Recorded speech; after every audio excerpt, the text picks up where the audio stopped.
Hello, citations. What to do? It's Sadot The Gamer, all father, Durag Gang, know the vibes like scrub. Let's get it. Happy Friday, Durag Nation. How is everyone doing? Hope your week and your 2025 in general has been blessed and full of prosperity. What's up? What's up? I am live on both YouTube and Twitch, just for the fun. What's up, Hellbeam? Appreciate you. What's up, Louis Sema? Big fan. Appreciate you. What's up, Malachi? Red. KGN. What's up, Aiden? What up, No Cap? Ghost Dude. Eric in the building. What's up? First Little Boys is crazy. That is a Ibrahim. That is a. I think I know what you meant, but that is outrageous without punctuation, bro. you might need to add. You might need to add a couple words to that sentence, bro. Holy. that does not sound right. I think you're trying to call your fellow chatters little boys and announce that you're first, but that needs a no diddy. Need to throw out a no diddy after that one. What's up, Joshua? What's up, Theo? Batman? How's everyone doing? So this is welcome to Super News Live. This is something I played around with before. OGs probably to the channel probably remember me doing a few of these.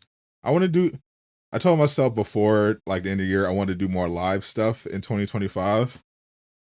So far haven't really done that in January. Been trying to figure out what I wanted to do live. I even have the second channel. So this is one of the things. Just a good old yap sesh where I go over some news that maybe I haven't had the chance to make a video about, or that I didn't think would necessarily need to be in the video. So we'll talk about all that. Welcome. What's up, Dan? You had like 80K subs a few months ago. I got 152K crap. Yes, congrats. Yeah, we're actually halfway to 200K. Over halfway to 200K. We definitely got to have a celebration once we hit 200K. Hopefully this year. This new site is giving you Wolverine. Yeah, imagine. Want me to buy you Wolverine? I would love to know when it's coming out first. I kind of hope it comes out this year. Kind of hope. I don't know. Part of me wants Wolverine out this year, but I feel like I only want Wolverine this year if GTA 6 gets delayed, which it might. Talk more about AC Shadows. If you're hyped about AC Shadows, definitely go check out my preview. I need y'all to run those numbers up to like 100K. I'll definitely be streaming Shadows. I should be getting my copy from Ubisoft sometime before the game comes out. They usually let me stream like the day before. But we should come out in 2026. My only concern with Wolverine is kind of my same concern with Spider-Man 3 because of Spider-Man 2, and we're seeing it with the Spider-Man 2 PC. So Spider-Man 2 PC, the PC port dropped yesterday officially. It's doing decent on Steam. Last I checked, it was at like 24,000 concurrents. You know, not going crazy, but #1 bestseller. It's doing decent, but the reviews are pretty bad. Like they're officially like mixed. It's like half or like a little more than half are positive, and like the rest are negative, because apparently this is a really poorly optimized port. And which is surprising coming from Nixus. Nixus usually does pretty good work with their PC ports. Apparently, this one has a lot of optimization issues. A lot of people having problems with it. And I was surprised at how fast the PC port for Spider-Man 2 even came out. Because I didn't even think they'd announce it until like summer 2025, like around that time. But they had it announced in 2024 and ready by the end of January 2025. That surprised me that they were able to get it together so fast. But yeah, maybe the speed wasn't necessarily a good thing. I don't know. Yeah, a lot of people saying it's bad. And the one thing I don't want from Wolverine is for it to be rushed like Spider-Man 2 was. What's up, Jaden? Yeah, there's going to be a lot of games this year. 2025 is so stacked. That's the reason I want. Speak. Actually, we'll get into that because it's even more stacked now. But I know when GTA 6 comes out, no one's going to be talking about anything else in gaming, and I don't want Wolverine to get sucked up in that. So I feel like 2026 not only gives it more time to cook, but it also gives them enough of a wiggle room to just avoid GTA 6 altogether. Give them up tops until a Shrek skin comes out. I wouldn't be surprised if it's already out. What I'm really looking forward to for Spider-Man 2 PC is all the extra content that that never got into Spider-Man 2. Like I know they're going to add the snow mod. I know they're going to add like different. They're going to change all the webbing. They're going to add a Carnage fight. They're going to add the Spider-Verse suits.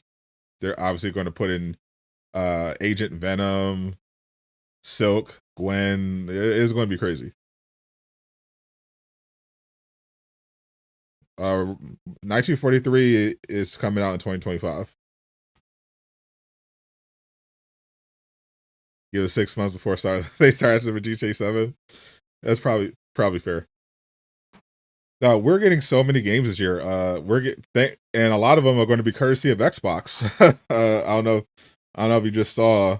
I just saw this, and we'll get into some of the superhero news in a bit. But yeah, some big news stories in gaming today. For one, BioWare. Apparently, they got scaled down to now they're down to less than 100 employees at BioWare. Unsurprisingly, Dragon Age: The Veilguard did not go well for them. Reportedly, Veilguard sold less than half of what EA was projecting. EA wanted them to hit like over 3 million players, and during that quarter, and they only hit like 1.5 million players. And some of those players were like trying it out on the free trial. So that's not even like 1.5 million purchases. So obviously not ideal. Now BioWare is completely shifting. They have a bunch of people shifted over to other projects. Others got laid off. And instead of working on multiple games, they're only now just working on the next Mass Effect game. And they're going to be doing it with less than 100 employees. And apparently I heard they fired the whole story team that worked on the Veilguard. So a lot of shakeups going on over there. A lot of shakeup. Now I haven't gotten into Wolverine yet. We're just waiting for people to get in and chatting about some other stuff. Also, Multiverse is officially the latest live service game to have its final update.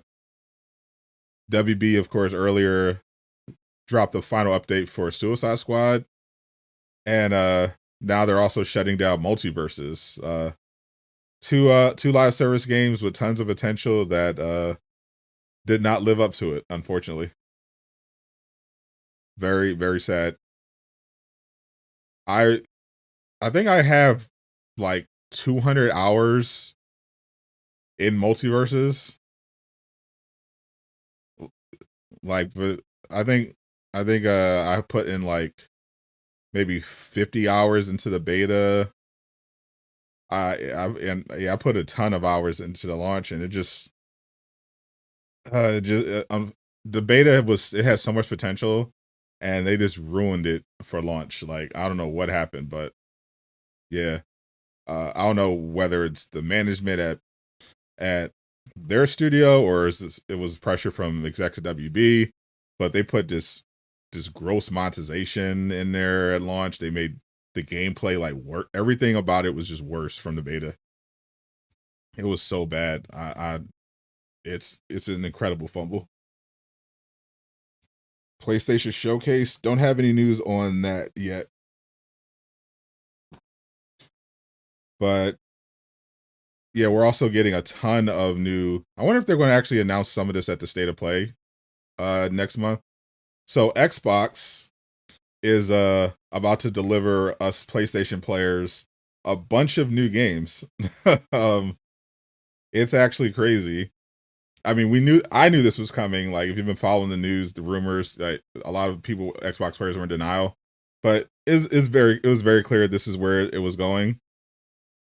Like, there were people literally in denial even after Phil Spencer straight up said that the console war is over.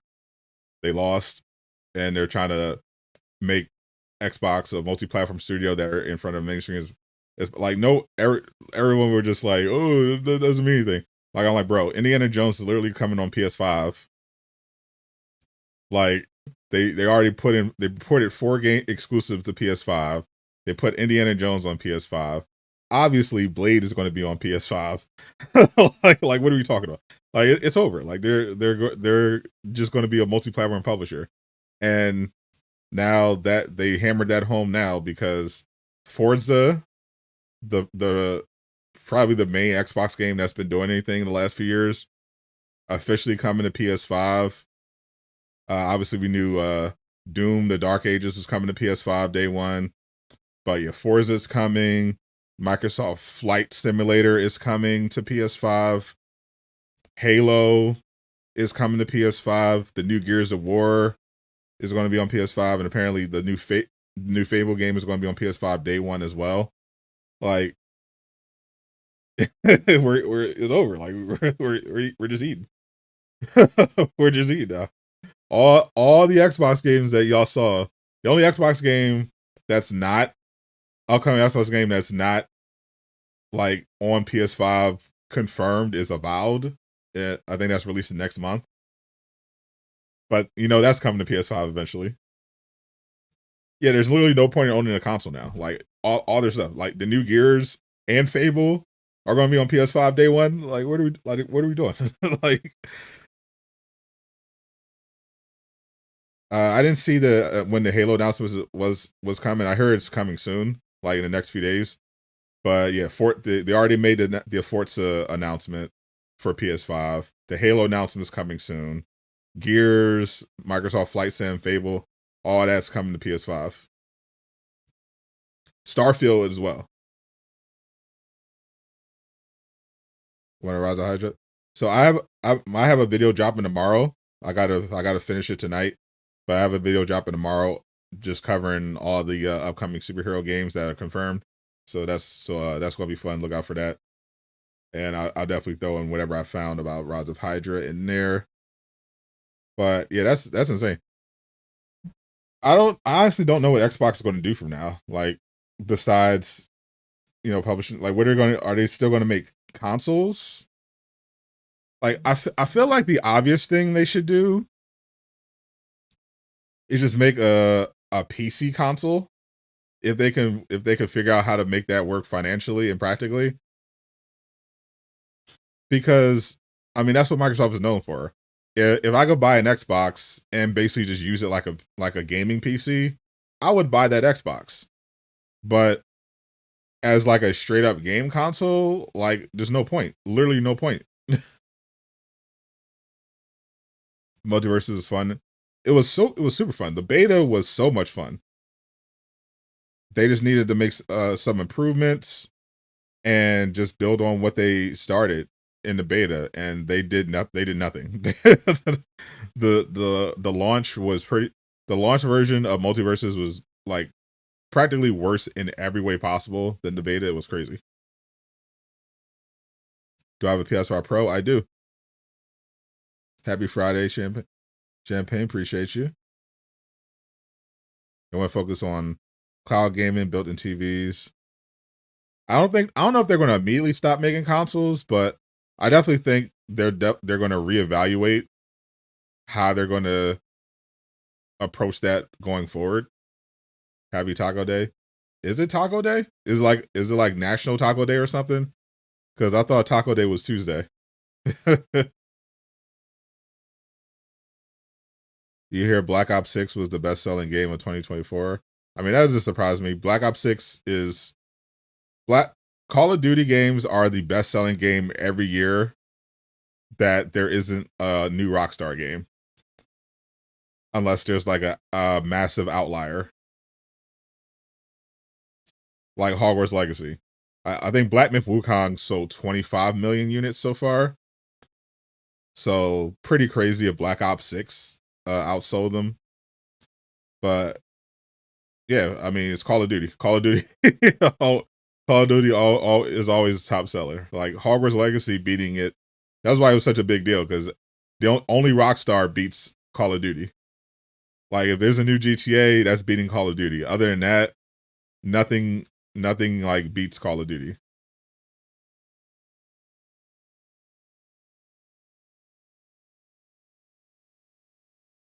You're just yapping. Fair enough. Rise of Hydra. Your Rise of Hydra is a Captain America and Black Panther game. Have I played Red Dead? I played Red Dead for like an hour. It's one of the games I have to go back and finish. But I played it for like an hour and a half, 2 hours, and turned it off and played Ghost of Tsushima instead. Any advice on someone wanting to start a content career? Watch a lot of content creators that are doing well and figure out what kind of content creator you want to be. They're prepared for a lot of hard work. They're making a Wolverine video game coming out by Insomniac. You heard? I mean, yeah. It got announced in 2021 at the PlayStation Showcase. Was a pretty big deal at the time. Sup, Eastwood?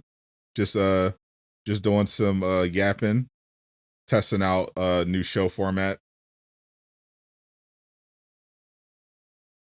Yeah, Captain America and Black Panther. You also technically play two other characters, but no one's really excited to play a regular Howling Commando soldier and a random member of the Dora Milaje, but we'll see. That's the one thing that I'm hoping they don't put too much emphasis on.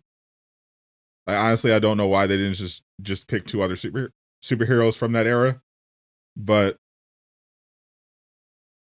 ideally, the bulk of the combat and the missions are going to be where you're playing as either Captain America or Black Panther. I mean, the best case scenario is you have some missions for Cap, some missions for Black Panther, and then like maybe one mission each for the Dora Milaje and Howling Commando, and then it's just like you can just choose whatever you want from there, and it'll give you different outcomes or whatever. Because I definitely don't want to have I don't want a Spider-Man PS4 situation where I'm stuck doing like 6 MJ missions. Like if I'm playing Rise of Hydra, I want to either be Cap or Black Panther. I don't want to be a regular soldier or a Dora Milaje. What do you think about Ghost of Yotei? Ghost of Tsushima is my favorite game of all time, and I can't wait to play Ghost of Yotei. Guy Dip, your dad's coming back from Japan. Oh, congrats. Appreciate you hanging out. Wolverine game is the best game coming in 2025.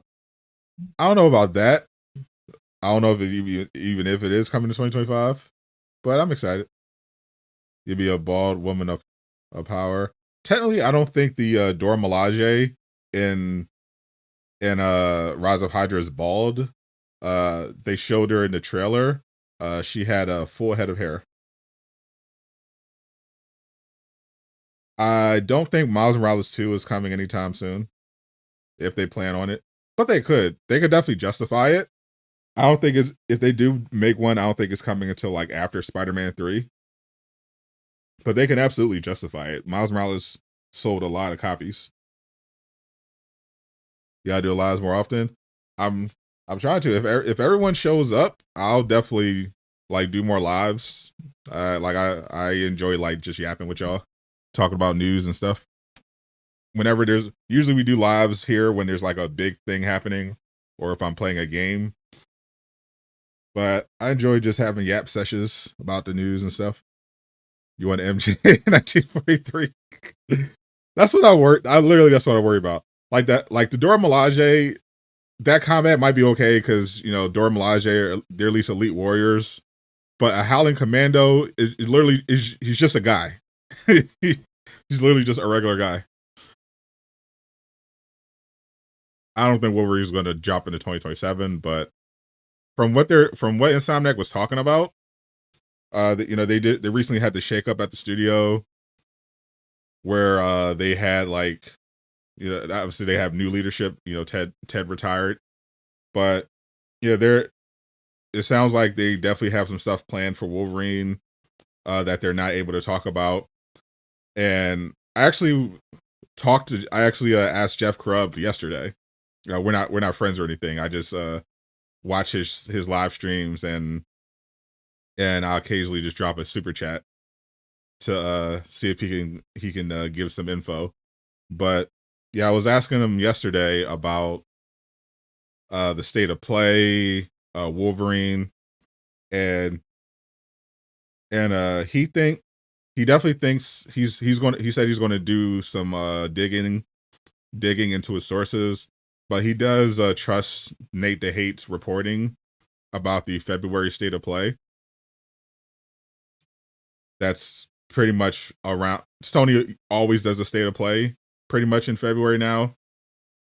So and Nate's been on fire lately, so that's definitely something I'm expecting probably mid to late February state of play. But yeah, Wolverine definitely would be the thing to show off, especially like if they're planning on dropping in 2025, Wolverine has to be at the state of play. If not, then probably 2026 for Wolverine, and then maybe they do something for him at a PlayStation showcase around the summer, closer, you know, around the start of Summer Game Fest.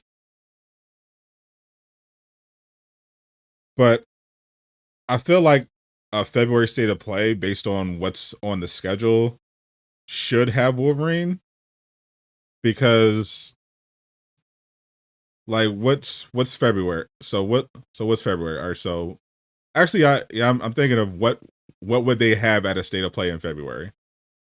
So Death Stranding 2 release date, maybe Monster Hunter Wilds promo, because that's coming out in February.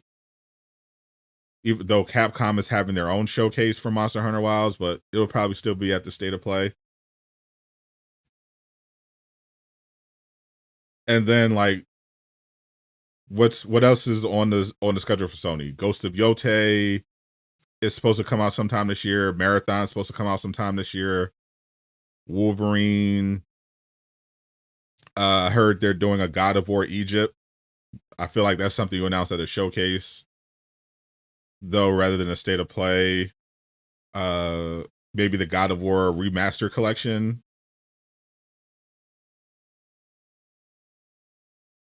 Almost sound like Jay for a second. My best friend Tony Stark. we were having cigars in Avengers Tower. That's like every Jay Shockwave story. Resident Evil 9. Yeah, do you think they would drop it at a state of play? That isn't, because the Capcom showcase, Jeff Grubb said he wasn't sure if they would have it if the Capcom showcase was big enough to drop Resident Evil 9. So are they going to? So do they wait for the summer for that, or do they do it at the state of play? That's an interesting point. We know it's coming. We just don't know when they're going to reveal it. I don't even know if Venom is still in development, like, or if they even started it. But yeah, I'm not. If Venom is coming legitimately and it wasn't canceled, then we're not going to hear about that for like at least another year. When will Human Torch and the Thing come to Marvel Rivals? So Marvel Rivals, every season is broken up into 2 parts. So you're going to have a new hero at the start of the season and a new hero for the part 2 of the season. So that's a new hero on average every 1.5 months or every 6 weeks, 6 to 7 weeks. So if you do the math, January 10th was the start of season 1. So 6 weeks later, 6 to 7 weeks later is when Human Torch and the Thing are coming. Probably some more Chinese games. Yeah, so what was it? Wu Chang Fallen Feathers is supposed to be coming out soon. I heard that's pretty good. Yeah, I saw a couple. My boy G covers like all the Chinese games, so he's excited. I'm excited for Phantom Blade Zero. They're supposed to. They actually might be at the state of play because they just did a bunch of promo for it, and they're supposed to be dropping a release date soon. So I would definitely expect Phantom Blade Zero to be at that state of play. Does Marvel seek out developers to make their games, or do the developers come up with an idea and pitch it to the Marvel? Yes. Both essentially, literally, yes. Both of those things happen.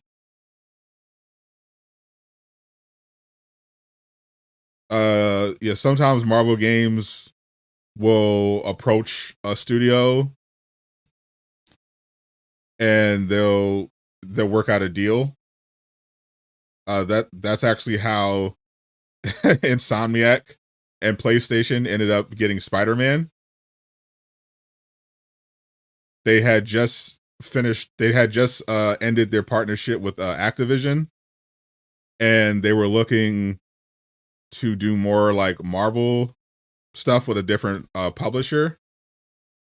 And they went to Microsoft and said, "Hey, we just ended our partnership with Activision. We're looking to partner with a publisher to produce new Marvel games." And you can have your choice of what Marvel characters you want to build games around. And Microsoft was like, "Nah, we're good. We're going to do our own thing. We're good with our own games. We don't need these Marvel games on our platform. We got Gears of War and and Halo." So then Marvel said, "Okay, say less." Went over to PlayStation, said, "Hey, PlayStation." So yeah, we got some Marvel games. We did a bunch of Marvel games with Activision. We're looking to do some more Marvel games with a new publisher. Would Sony be interested in getting into the Marvel video game business? And Sony wisely said, "Yeah, in fact, we have a studio in mind that we work with that we think would potentially do really well with Marvel games. Insomniac, they did a Ratchet and Clank, Spyro the Dragon. Yeah, we're thinking of giving them some Marvel opportunity. So yeah, let's make this deal, and yeah, let's get Insomniac to take a crack at it." So yeah, so then Marvel's like, "All right, cool." They signed everything, and then Insomniac came over. They said, "All right, you can have any Marvel character who you want to do," and they said, "We'll do Spider-Man," and the rest was history. 50 million plus units sold later, and everyone associates PlayStation with Spider-Man. All because Microsoft said no. What's up, Gabe? Welcome. That does still insane. Like I know hindsight is 2020, but Jesus Christ, what was Microsoft smoking back then?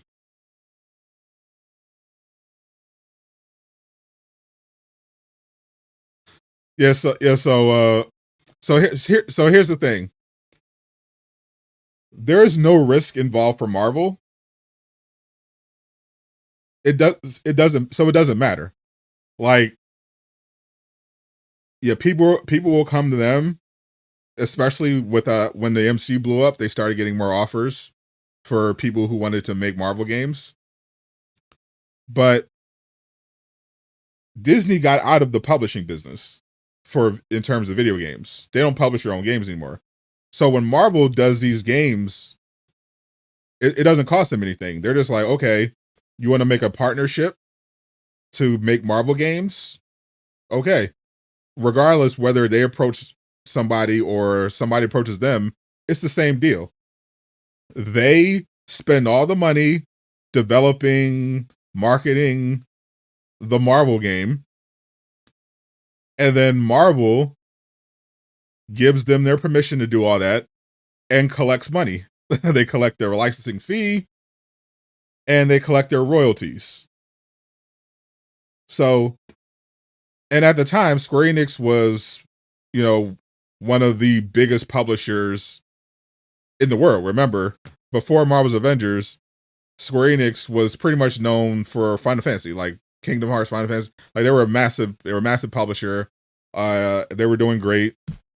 They had their Western division that was reviving the Tomb Raider series. Like Square Enix, great, amazing reputation.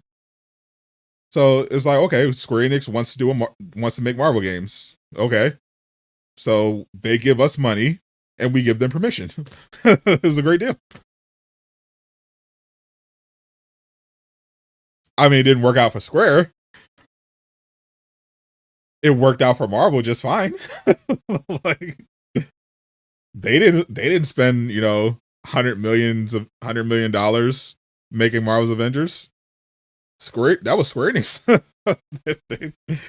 Marvel just collected the royalties and the licensing fee. It worked out great for them. They had no complaints. They would have loved it to do better because that means they get to collect even more royalties. But it's fine either way. It'd be cool if they make the Punisher game by Insomniac. Pay money to buy and play it. So I don't know. See, I don't know about a Punisher game. I like the Punisher. I love the Punisher show. I like seeing him in action. I don't know if I'd want a Punisher video game. Because he's just a guy with guns. Like, I feel like if you're going to make a Punisher video game, you have to figure out a way to make it feel like a superhero game. Like there has to be I feel like there has to be some kind of twist. Either like make it an ensemble game where he's not the only character, or give him some really cool like weapons and have him interact with like Marvel interesting Marvel characters. Like, because I feel like a Punisher game is just Max Payne without the cool bullet time. Punisher by Saber, come at me. Like my pitch for Saber Marvel game still has not been topped yet. The Marvel game Saber should make is Marvel Zombies using their swarm system. Marvel Zombies. How Saber interactive swarm system. You get to play as different Marvel characters like Punisher during the zombie apocalypse. You're telling me you would not love a game from Saber Interactive like in the style of Space Marine 2 where you're killing zombies as the Punisher and fighting zombified Marvel heroes. Come on now. Stop the cap. That game, you know that game is peak.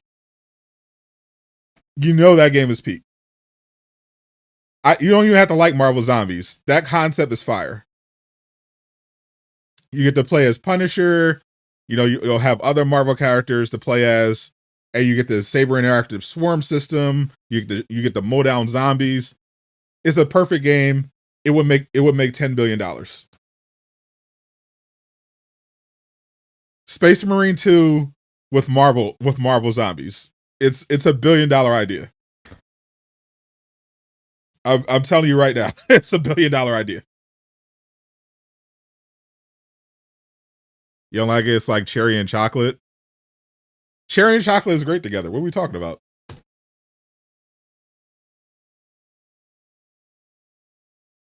Little chocolate cake with a cherry on top.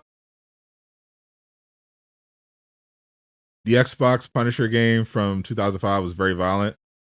That's the selling point. Had mini games, quick time events. So Blazin, appreciate you coming through.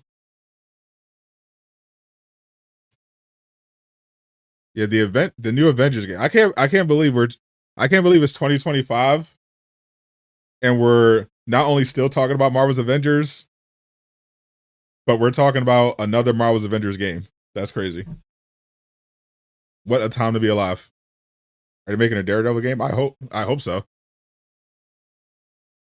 It's a $1 billion idea. That's how you know they want to do it. True. To be fair, Saber Interactive is busy with their Avatar: The Last Airbender game, which I think is going to be fire. Black Forest chocolate and cherries. That's what I'm saying. Cheesecake. Ooh yeah, cheesecake is very cool. Sup, Ja? Chilling. So I'm still waiting. I'm still waiting for news from our boy Miller Ross. He's currently doing some investigations into not only the Avengers game, but some other stuff going on with a new Marvel game.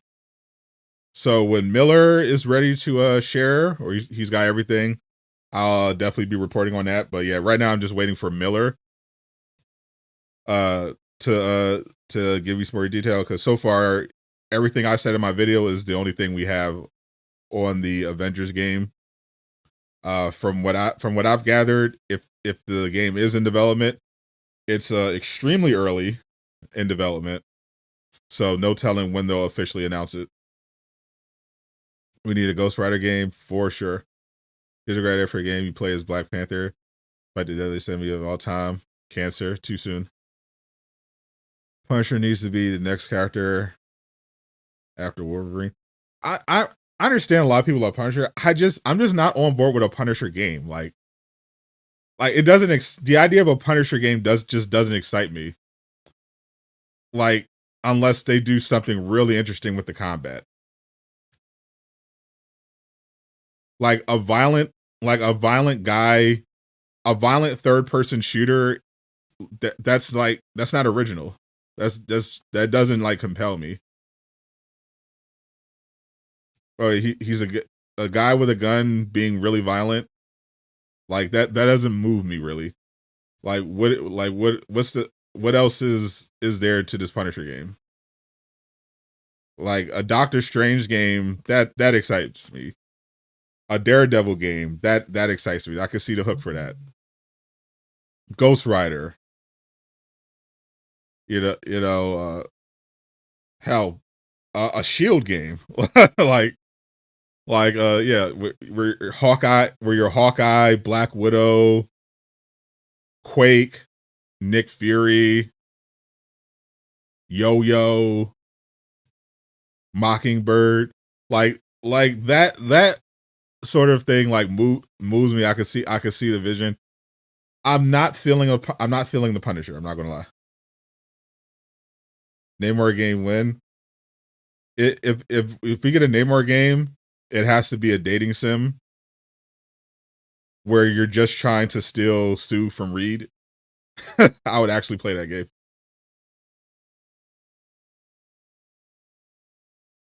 We need a obviously we need a Superman game. They should have been announced the Superman game.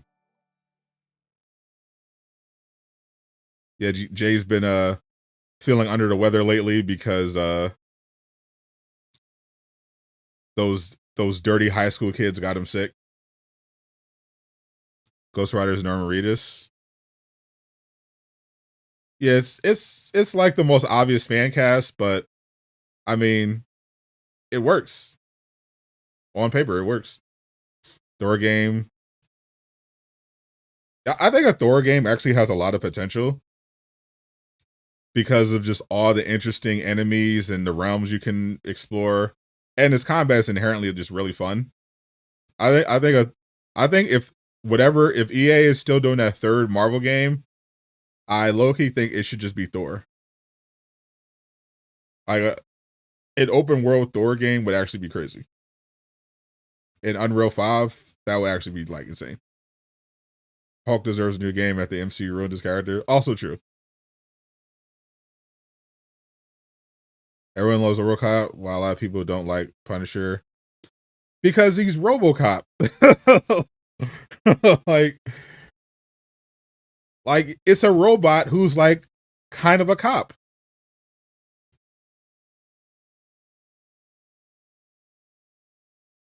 Like, what's that's my issue with Punisher. Like, there has to be like a unique hook to me to make a Punisher game interesting.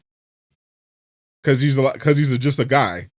Like, RoboCop is a cop who's a robot in a futuristic city, you know, mowing down vigilantes with his robot cop abilities. Punisher is just a guy with guns killing criminals. Like why? How is that different from Max Payne?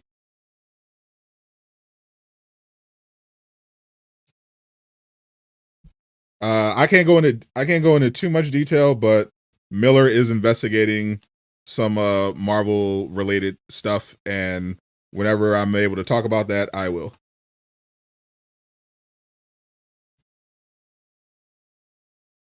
You like Deadpool, but you're not a Deadpool person. Like, Deadpool is not my favorite character, but a Deadpool game would be awesome. Like, I mean, the Deadpool game was awesome. Like, it's great. He's a great character. A Punisher game, to me, if it's just the Punisher by himself, there has to be like an interesting hook. Like they have to have, to me, they have to have some like interesting weapons, some interesting enemies. Like, I don't want to just be shooting mafia members with normal guns in a Marvel game. Like, there's got to be something to it. Because like Wolverine, like he's fought people before. Like, he's fought Wolverine. Like, there's been some like interesting Punisher stories, interactions that they can play around with. I need something more. Like, they have to really make the gun combat, and that's why I think they should lean into like the tech aspect of it. Give him like some really interesting weapons and people to fight, and then I'd probably be on board. If you give Punisher a cape and he could glide around the game, I don't know about that. I'd rather they just give him a vehicle.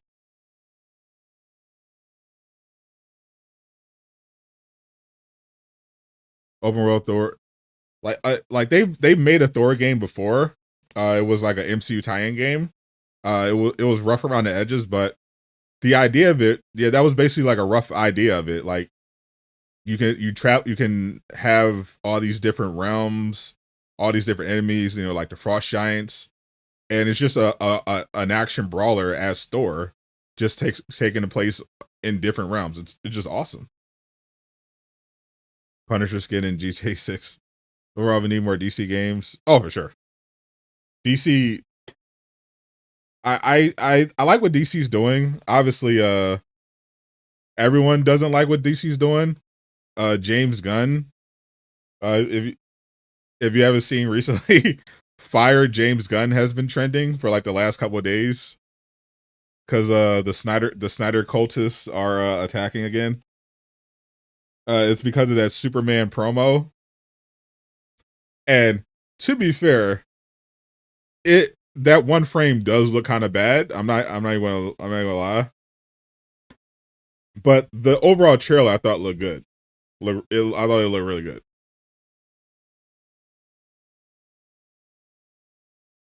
But that one frame was unfortunate. But I don't think it looks bad. Like because this year they're trying to they were inspired by the flying in Top Gun Maverick, so it's more realistic. So I'm assuming they actually had David Cornsweet like standing in front of a giant fan or something to like simulate him actually like flying at super high speeds.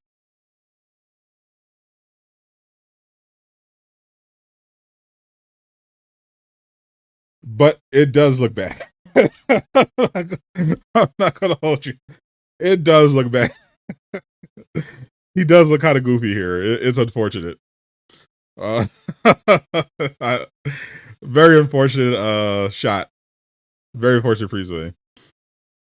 You don't think James Gunn knows anything about superheroes? I think that's objectively false. I think James Gunn has demonstrated a very, very deep knowledge of not only superheroes but comics in particular.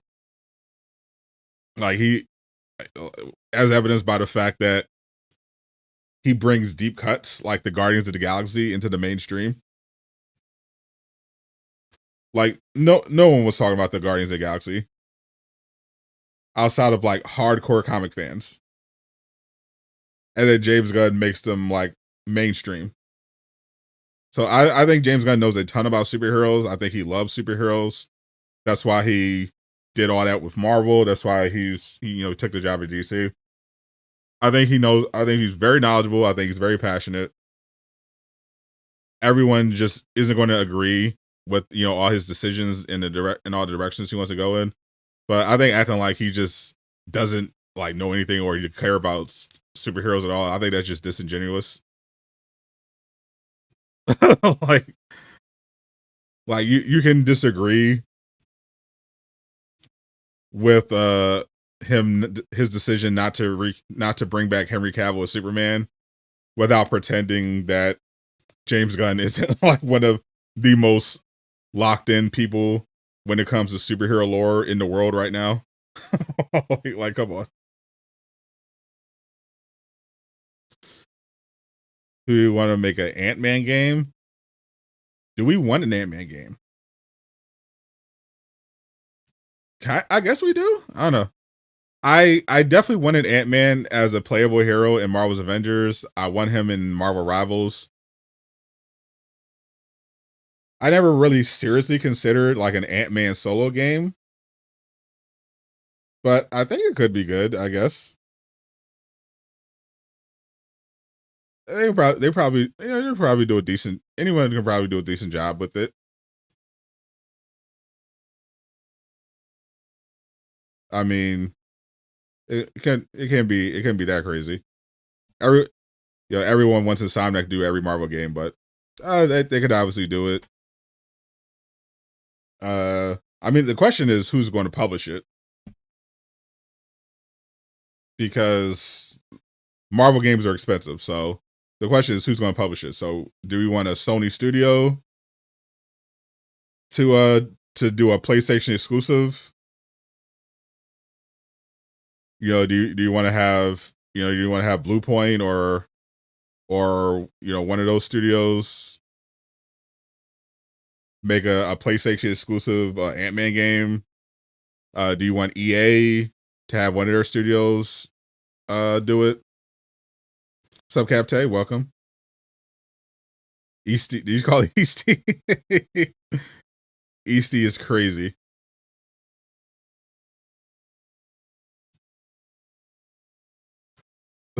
he definitely did not like the never even would have occurred to me. The levels of disrespect Jay Shock Blast can resort to is crazy. If I can't speak for you, Eastwood, but if my name was Eastwood and someone called me Easty, I challenged them to a physical altercation on the spot. I would be informing them to put up their dukes.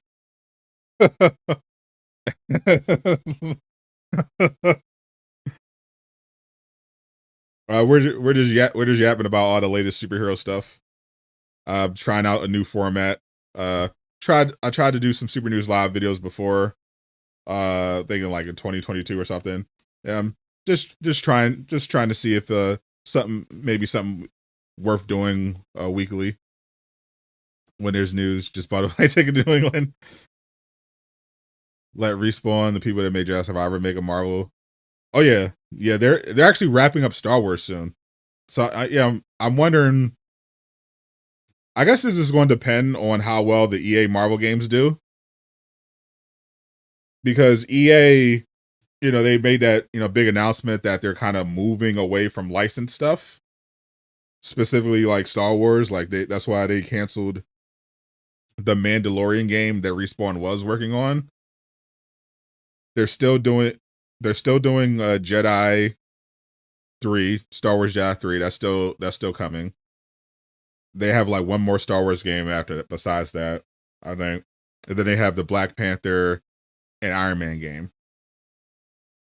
But if the Black Panther and Iron Man game from EA do really well, kind of feel like maybe they give Respawn a Marvel game instead of another Star Wars game.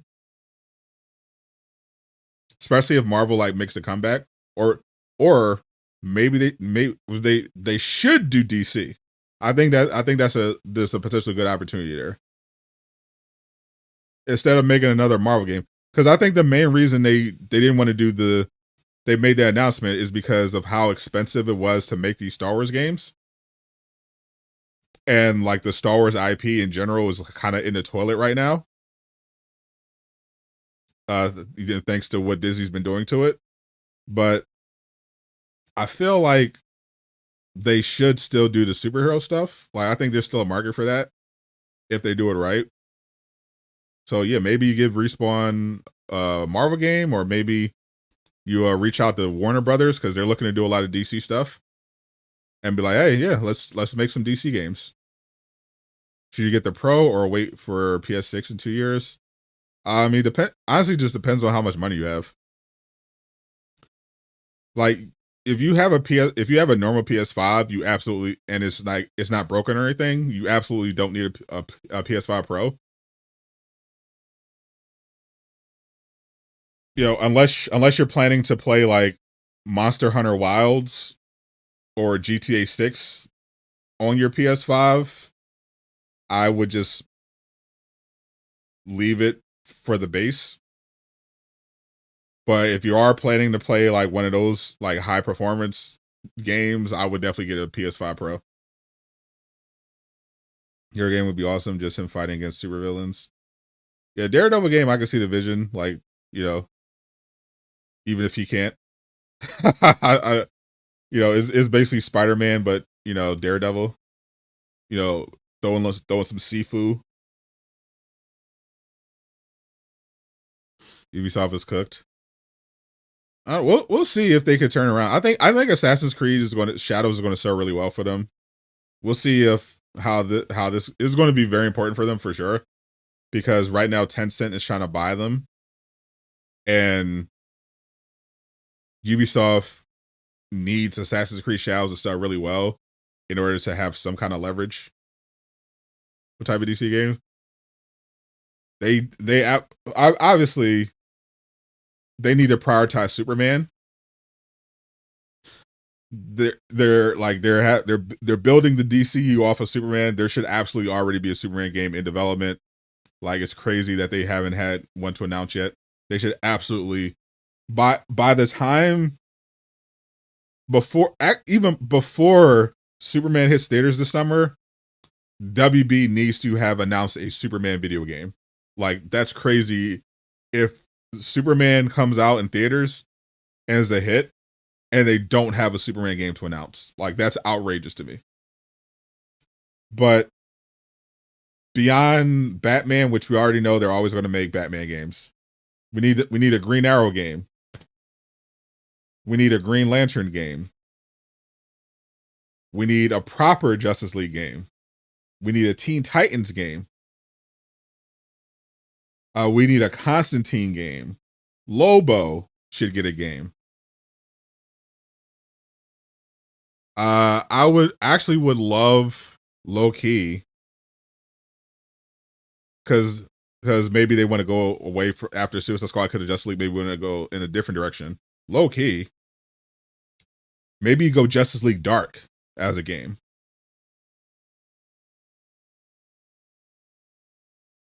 Like, that would be something. What's up, Bob? Chilling. How are you? Ultimate Alliance. So, oh yeah. So I think that collab might actually come out this year. We know Microsoft started the process. Activision started the process of relisting some of those old games. Like I think it was Deadpool, Spider-Man, Shattered Dimensions, Ultimate Alliance 3, or it was I think it was Ultimate Alliance 3 or 1 and 2. It was definitely some Ultimate Alliance stuff. Some Transformers games were on there as well. They're in the process of relisting them. And I did hear chatter that somebody, I don't know who yet, but I did hear chatter that somebody is trying to do Ultimate Alliance 4. I don't know who, but I have heard chatter that somebody's doing Ultimate Alliance 4. So the next, I don't know how many years, we could be getting an Ultimate Alliance 4, a new Avengers game, and relistings of the old Ultimate Alliance, Deadpool, and Shattered Dimensions. Yeah, all platforms. Like I hear there's actual Ultimate Alliance 4, like all platforms. Have you checked to see if Aaron Pierre has an OnlyFans? I'm sure he has. You think the Invincible game will be open world? I don't know if it's open world. It's hard to say based on the description in the project that they listed for the AAA Invincible game, if it's going to be open world or not. They threw a lot of buzzwords in there. They said, like, we know it's going to be story driven. It's going to have a competitive mode. It's going to have competitive modes. It's going to have stories. It's going to have story DLC. So I have no idea what they're doing with the AAA Invincible game specifically. If we can narrow down, like when I read that description, it sounded like, part of it sounded like, at first it sounded like a Dragon Ball Z Kakarot, but listening to it, like, there being like competitive modes, then it made me think of like maybe it's a fighter with like story elements. Like, it's hard to pin down, which I think was the point, exactly what kind of game it's going to be.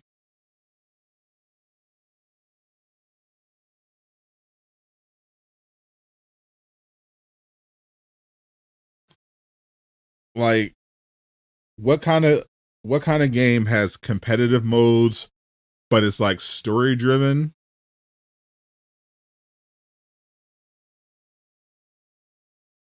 and has like story DLC.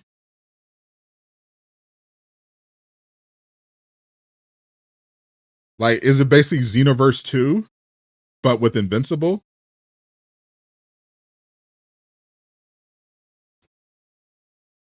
I mean, which could be something. Xenoverse 2, but Invincible. I feel like based on what they described, that's the closest I can think of.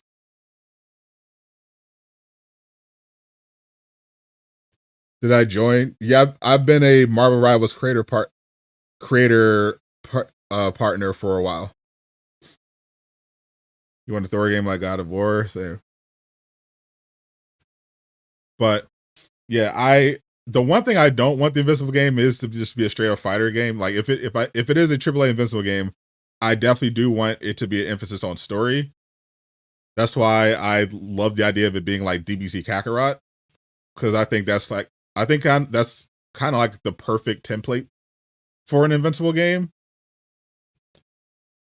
But competitive modes make me think it's going to have a multiplayer component.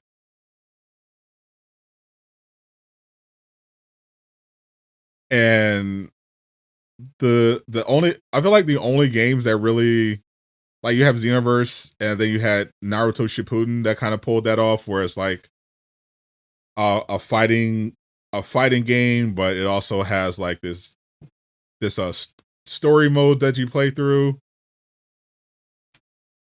And honestly, I don't want another Naruto Shippuden clone, because most of those just don't work out very well.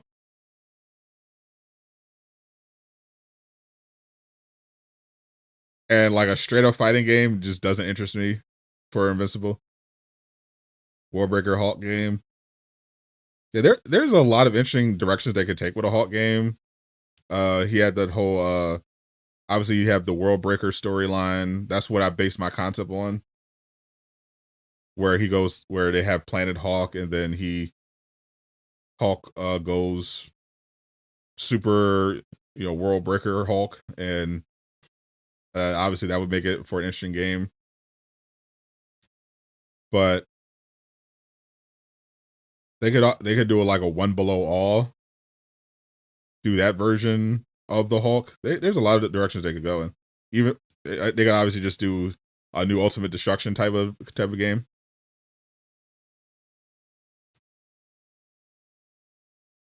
The new Superman game will most likely flop. I doubt it. I think based on how hyped people were for that first trailer, this is definitely going to be like $1 billion movie. Yeah, I feel like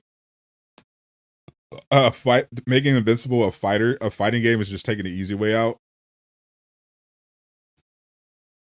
Like they definitely, and at least it seems they understand how important it is for fans to like want to play through the story.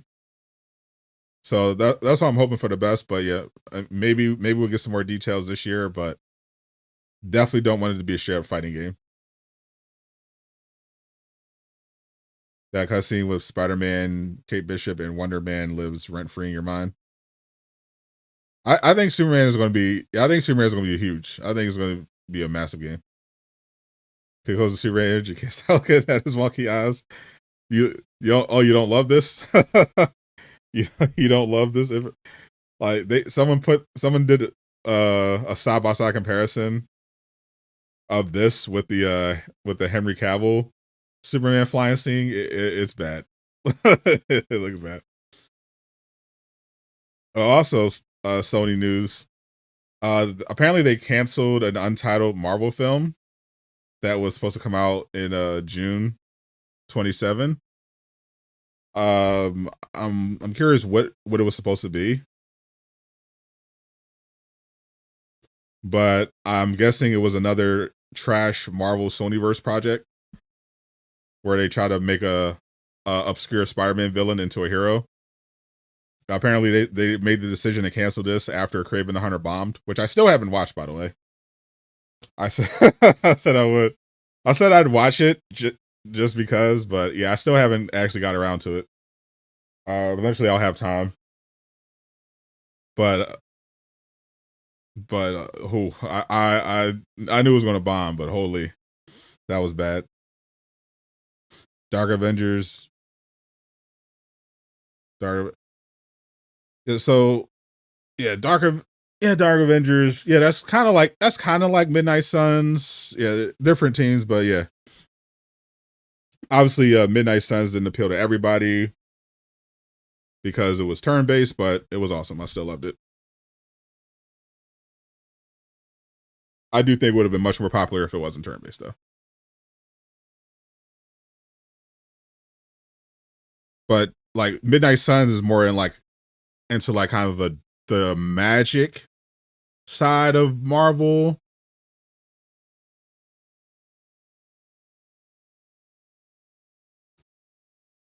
Whereas the Dark Avengers essentially are villains.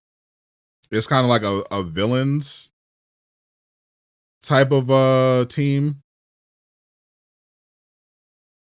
Led by Norman Osborn. So it would definitely be like a very different like vibe from Midnight Suns. Because the Midnight Suns are heroes. They just are heroes that kind of deal with the occult side of Marvel. You know, your Necros, your Blades, your Ghost Riders. You know, they deal with demons and magic. You know, stuff like that. Whereas Dark Avengers are just ops that that got assembled. It basically be like Suicide Squad, but with more powers. Get on that power ship. Yeah, I mean it's been so. I mean it completely bombed, so I can probably watch Craven legitimately right now. You know what would have actually? You know what would have been a really better game? Suicide Squad Isekai. I just finished watching that first season. It's a really good show. I definitely recommend it.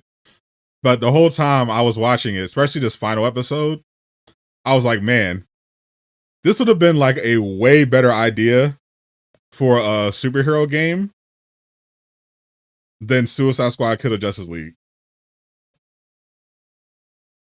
Like Suicide Squad Isekai is just awesome. like like the idea of having the Suicide Squad get captured by Waller and sent to a fantasy world in another dimension in order to establish contact and extract resources. And they end up getting into this battle against demons and magical beasts. And you know, eventually they get special abilities granted to them as people who isekai to the other world. It's so good, and it's a better and they have a good roster too. They have obviously they had the who do you expect? They have Harley, Joker's in it, but he's not in the Suicide Squad. It's Harley, Clayface, Deadshot, King Shark, and Peacemaker with Rick Flag. But then Katana, Enchantress are also in this. Like it's a really good show. And like seeing it made me really wish that they had made that into the game instead of Kill the Justice League, because that would have been infinitely more interesting.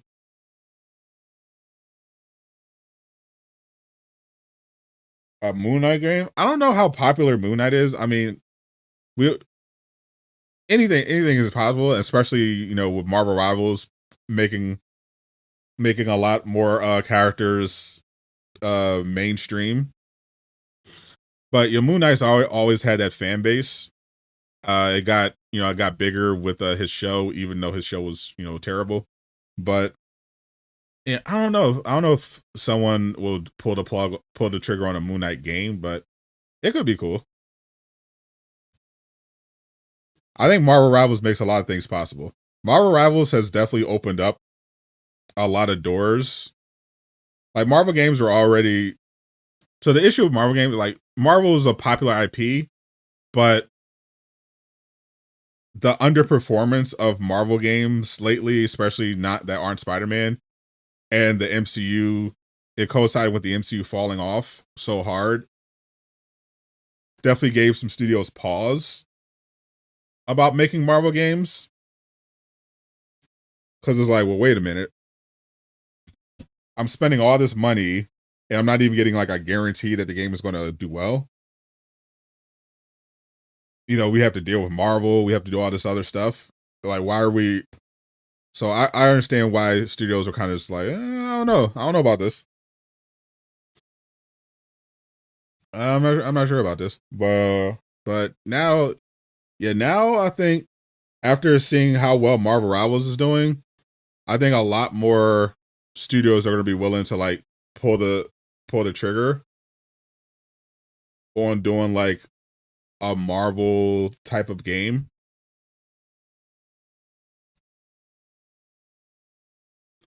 because they see like, oh, you can't Marvel it, you just have to make a really good game.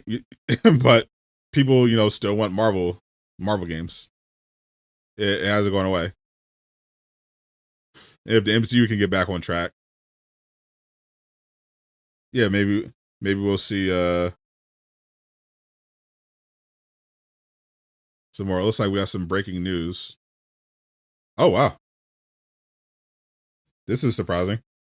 Yep, breaking superhero news.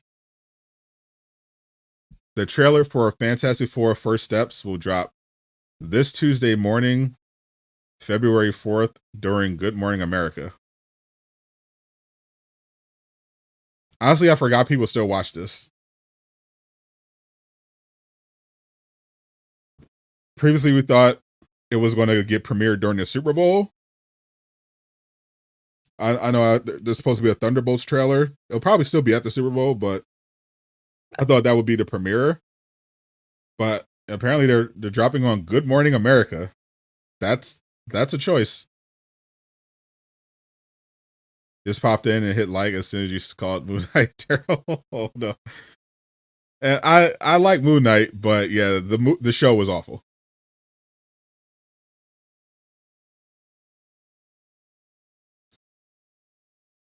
Avengers game being possible means anything is possible. But I don't think it has. I don't think Avengers being developed has any impact whatsoever on anything else, because right now it's still a rumor.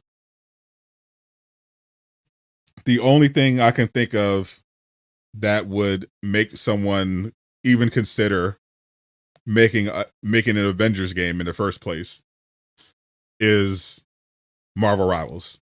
Like, there was already reason to make a Guardians of the Galaxy sequel. It was an extremely critically acclaimed video game. Everyone who played it liked it. The marketing was bad, but you know, it found a large audience on Game Pass and PlayStation. So on its own merits, it would make sense for someone to be interested in making a Guardians of the Galaxy sequel. An Avengers sequel, an Avengers game, if you're just looking at it from the outside at Avengers, doesn't make any sense at all. Until you see Marvel Rivals and you're like, oh, wait a minute. A multiplayer Marvel game is something that people want. Because before the thinking was, oh, maybe people just don't want a multiplayer Marvel game. And it turns out, no, they do. It just has to be good. So, Spidey, hope you're doing all right. Like, at least Guardians of the Galaxy was good. So, yeah, a sequel is just logical. Even if it wasn't like a massive success, just like, okay, well, you make a good story. This time, you don't lock all the combat to Star-Lord, and you try again. Yeah, that makes sense. But Avengers is like, yeah, why would anyone ever do this again? Oh no, there's still a market. Marvel Rivals proves it. So you take a swing at it.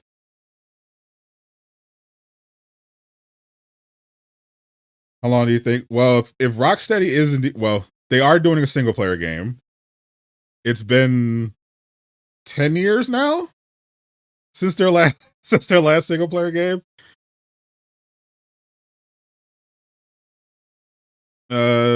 But when they were making single player games, they were churning them out pretty fast. From what I remember, when did Arkham Asylum come out?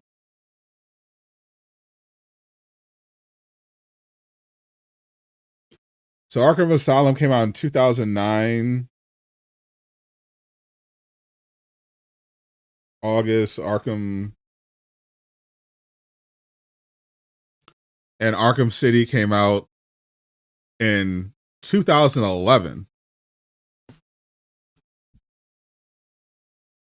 And then Arkham Knight came out in 2015. So that's actually a crazy turnaround. That was Rocksteady was like Insomniac with their turnarounds. So there was only 2 years in between the release of Arkham Asylum and Arkham City, and then 4 years between Arkham City and Arkham Knight, which is about standard for a AAA studio that's like working efficiently on a single player game, like 3 to 4 years.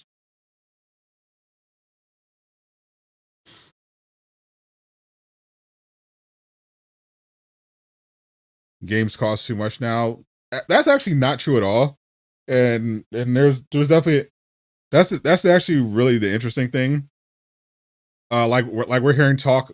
It's something that Take-Two definitely wants to do. But yeah, we're hearing you hear rumors that GTA 6 might cost $100 at base. Here's the thing with game prices. Game prices are not expensive, are not too expensive. Gaming has always been a hobby, a luxury hobby. And the issue is that game prices have not really changed at all since I was a kid. Like, there were games that released when I was a kid that if you adjust for inflation would essentially be like the equivalent of them being like over $100 today. Yet the average price of a AAA game is like $60 to $70. Like, we only just recently got the price raised for like a lot of AAA games to $70. But a lot of them still drop at 60. Some drop at 40 or 30.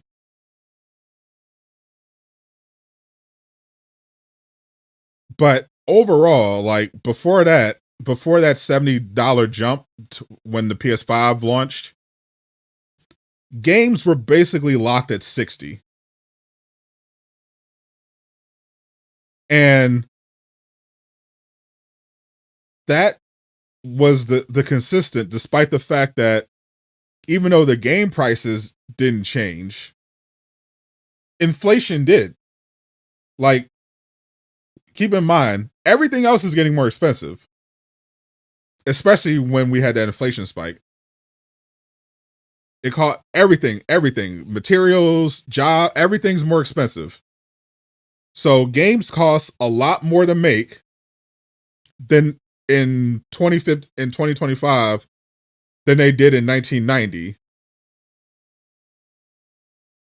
But the prices for that you pay for games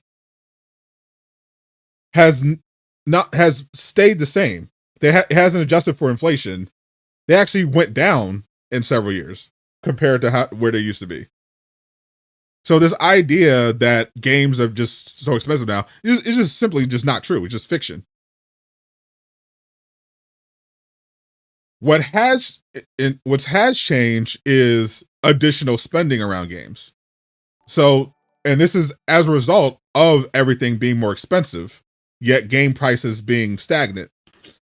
Because, game companies are like, okay, well, we're spending a lot more money to develop games, but the price of games is the same because no one wants to pay more. and they're used to certain prices.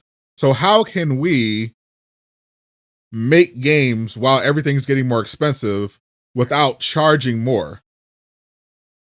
Because at a certain point, we're just going to be eating losses unless our game is like selling like GTA or Black Myth Wukong. So that's how you get microtransactions and, you know, DLCs, you know, just extra spending added on. You know, oh, you want to get some extra skins, you want to get some bonuses. Oh, you can buy the base game, or you can buy the deluxe edition and, you know, the collector's edition.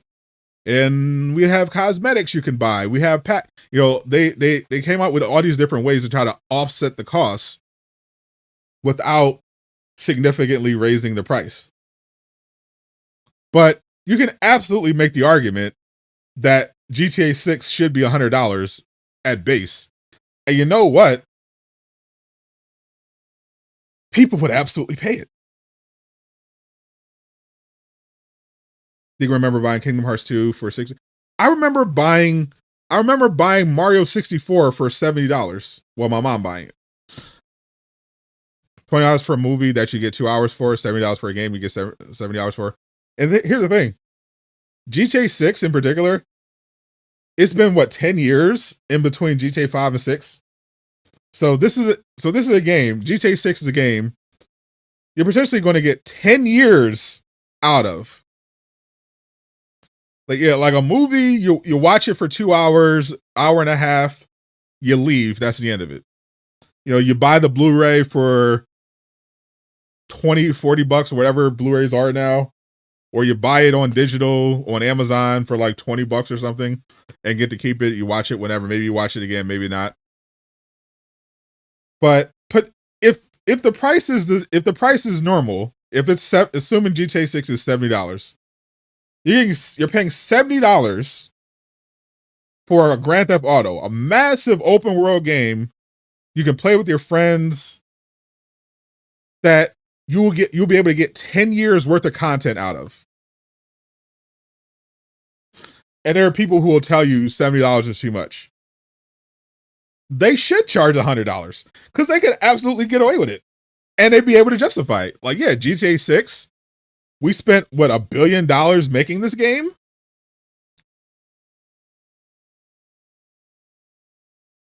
It took us 10 years? You're going to be playing it you're going to get 10 years worth of content? Hell yeah, we're charging $100. And you're going to pay it. And you're going to say, thank you very much, Rockstar. I'll honestly be shocked if you could buy GTA 6 for less than $80. I'll literally be shocked. The game has always been about 1/10 the cost of the system. It's still true today. Rockstar is on another level. They have zero competition. Exactly. But their situation is their base situation is the same. They're a studio who develops games for a living. That means they have to spend money to make games, and those games have to be profitable. Now, fortunately, they were able to make games that made them obscene amounts of profit. Everyone else isn't like that. They have to also make games and spend money to make those games, but they don't have the luxury of just saying, oh, well, $100 for the base price. Like, they have to, like, give you an incentive if they want to even approach that, you know, like deluxe or whatever edition or a season pass to offset it, because games are expensive to make, extremely expensive. Like, I always laugh when people complain about having to spend $60 on a video game when the company who made that video game spent like $100 million to make it. Like, if they could spend $100 million to make you this video game, I feel like you can give them 60 or 70.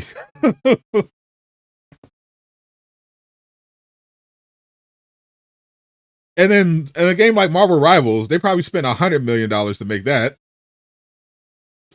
easily. And the game is free. Only thing you're paying for are cosmetics. And I still people and they give away free stuff, but I still see people complaining about, oh, I don't want to spend $15 or $10 for the battle, bro. They spent $100 million probably on a game that you can play for free, and you can't give them $10 for a battle pass that gives you 10 skins. Like, what are we talking about?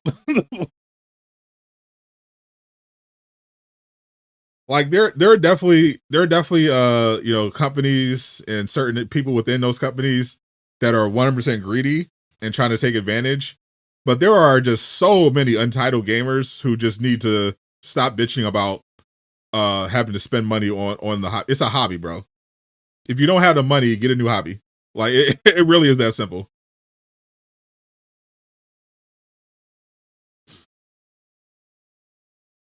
You bought GTA 5 3 times. You bought Avengers twice, regular and gold edition.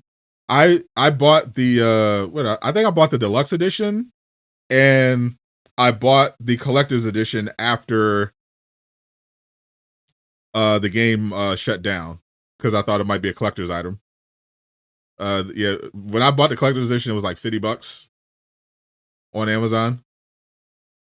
Marvel's made their money back already, 100%, because it was a good game. And people fortunately supported it. But you know who didn't make their money back? Suicide Squad, Concord, hell, the Dead Space remake. That people thought that was a really good game. Didn't make a profit. Guardians of the Galaxy wasn't a profit for Square Enix. Great game. Midnight Suns didn't make a profit. It happens. Did I open it? The collector's edition? No. Literally, I only bought the Marvel's Avengers collector's edition because I thought it might be a collector's item one day. So it's completely unopened. Not even the initial wrapping. Like all of it's completely sealed. Still Suicide Squad. Yeah, that ending. Crazy that Suicide Squad. As much as you can criticize it, it still got an ending. Avengers ended on a very bad cliffhanger. Subhybrid. Dead Space remake was well done. It was very well done. It looked beautiful. One of the best looking games I've ever seen. Didn't make a lot of money. That's why we're not getting more Dead Space games. It happens. Like people, especially grifters, they tend to focus on the games that are like easy to make fun of, that don't do well, but they don't look at, and they talk about, the state of AAA gaming.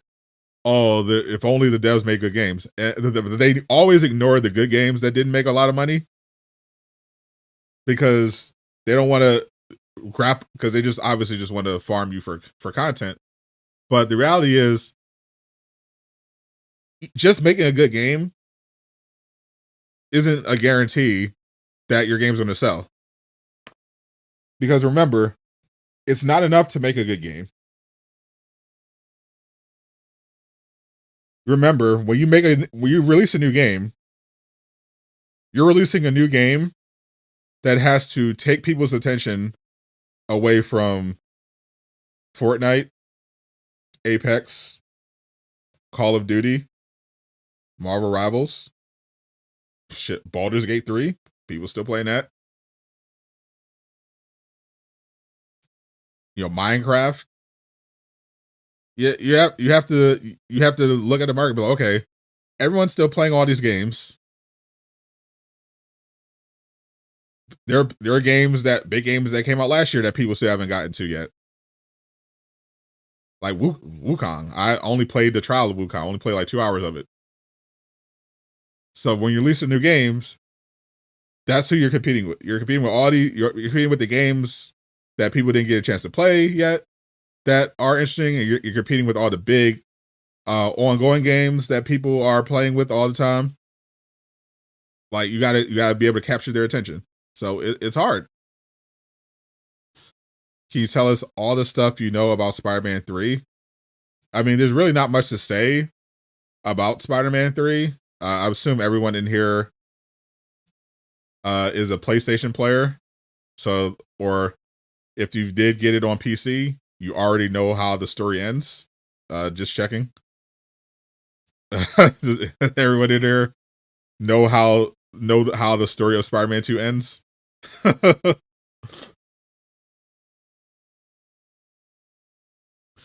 Marketing is important. It is. It's also very expensive.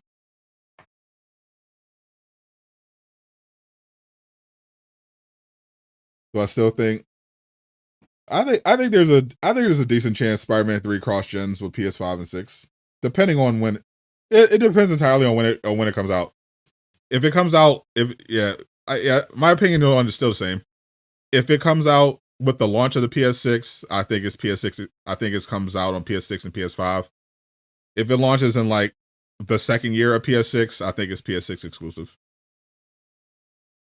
No, please tell us how Spider-Man 2 ends.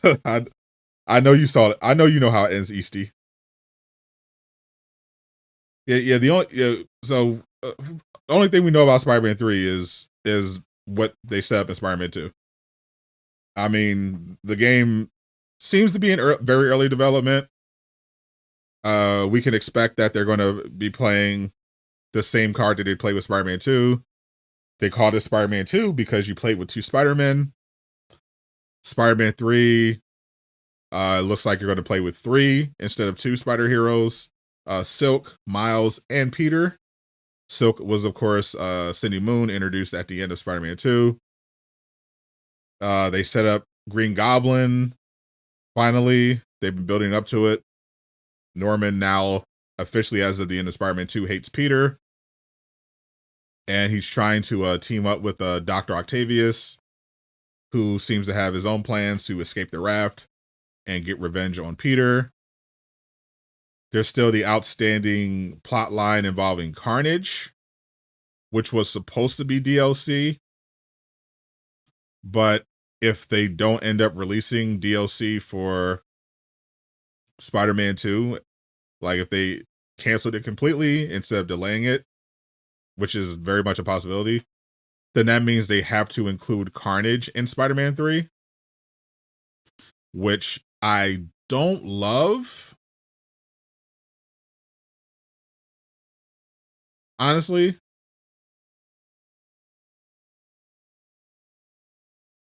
Marvel's Wolverine, standard price of every AAA single player game, $70, $80 deluxe edition. That Peter has a much smaller role in Spider-Man 3. Oh, I think if they have 3 heroes, it'll probably be smaller compared to Spider-Man 2 for sure. My concern though, and I do what I do hope is that they just delayed the DLC internally and they released Carnage, because I feel like one of the problems with Spider-Man 2 is that it wasn't big enough for what they were trying to do. Like, Kraven the Hunter is a great villain. They did a great job with him. I love the Last Hunt storyline. That needed its own game.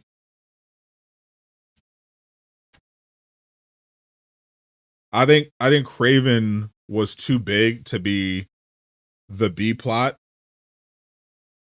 and I think the Symbiote Saga is too big to just have a major B plot like that, because there it ended up being, because they made the game roughly the same length as the first one.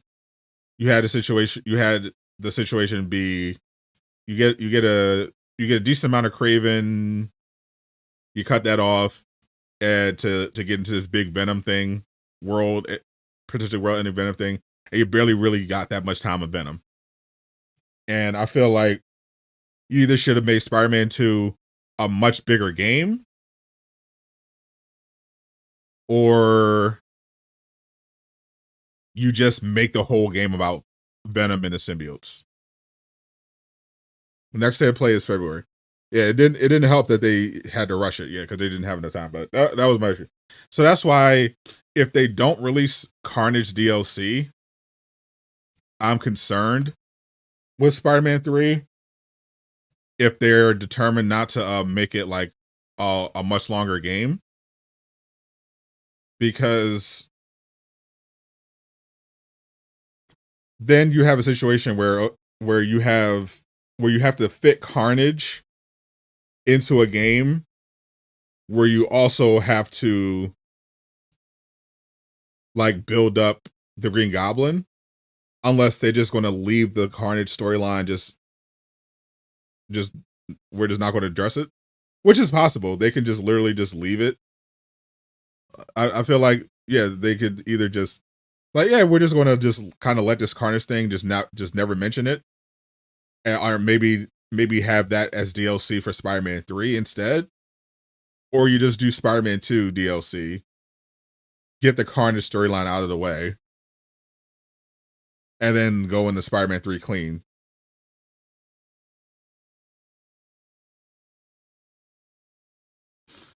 Yeah, they could also do a Venom game there. They could always fit Venom in the Carnage. Yeah, like have I guess they could set it up where that's the thing. How would you do that? Because Spider-Man and Yuri are investigating Carnage. They're trying to chase down Cletus. So then you just leave them out and just have Venom just get involved so then you need a new host. So I feel like right off the bat now you have to have like multiple playable characters in this Venom game. Because currently Cletus has the symbiote. Only Peter and Yuri know he has a symbiote. We don't have another Venom host yet. And Cletus hasn't become Carnage yet. So they have a lot of stuff to work out with that.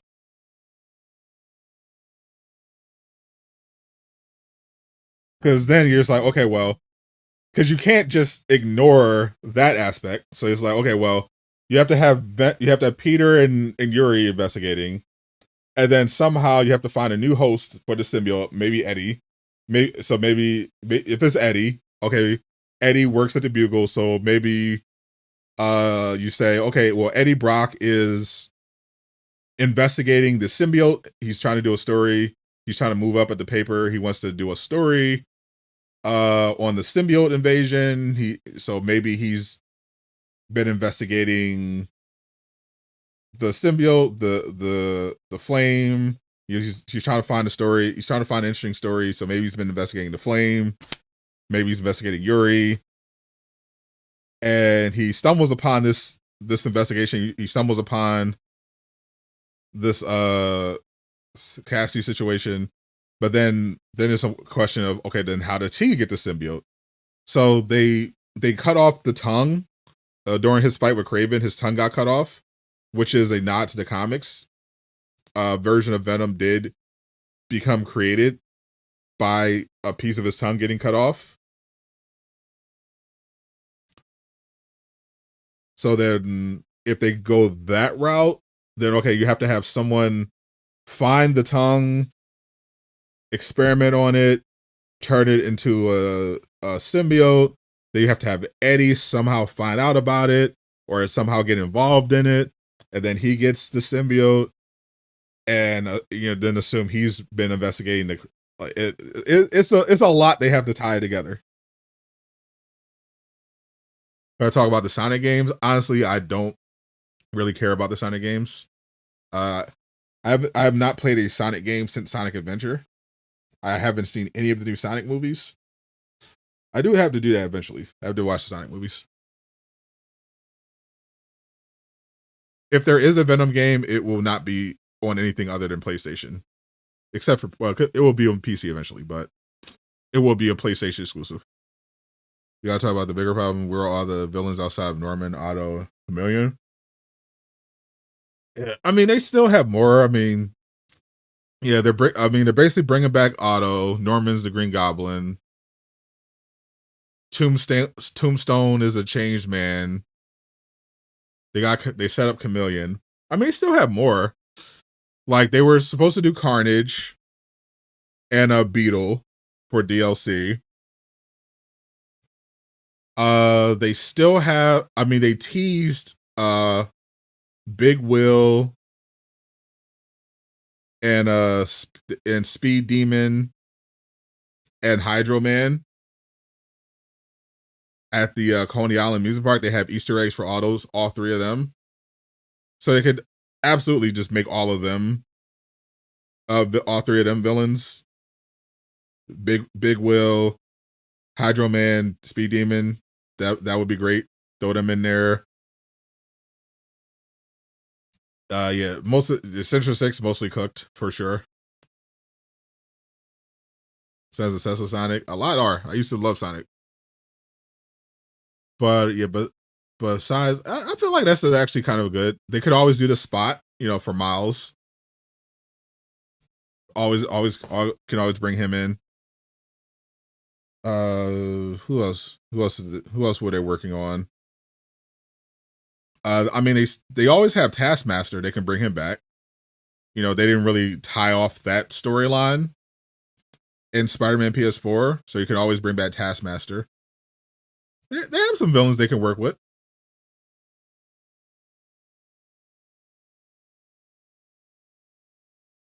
If the Venom game comes out, it's like 2027. Somebody's get new villains. You're here for it. You want to replay Spider-Man 1 now? Yeah, I've done some replays of Spider-Man 1, Spider-Man PS4, and I cannot overstate how annoying the MJ missions are, especially after playing Spider-Man 2. They're so bad. like the crime of Spider-Man 2 is that it was rushed and doesn't feel long enough. The crime of Spider-Man PS4 is that it's too bloated and has too much filler.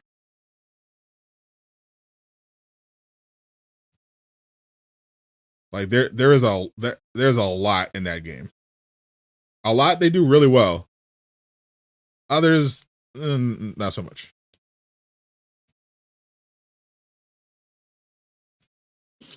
Why they take so long? Because gaming is a very long and complicated process, especially, and this is another larger issue in AAA, mainly in AAA gaming. As studios get bigger and start expanding, they become less efficient, which you would think would be the opposite result, but is like Insomniac has been the exception. Generally, they produce games very quickly,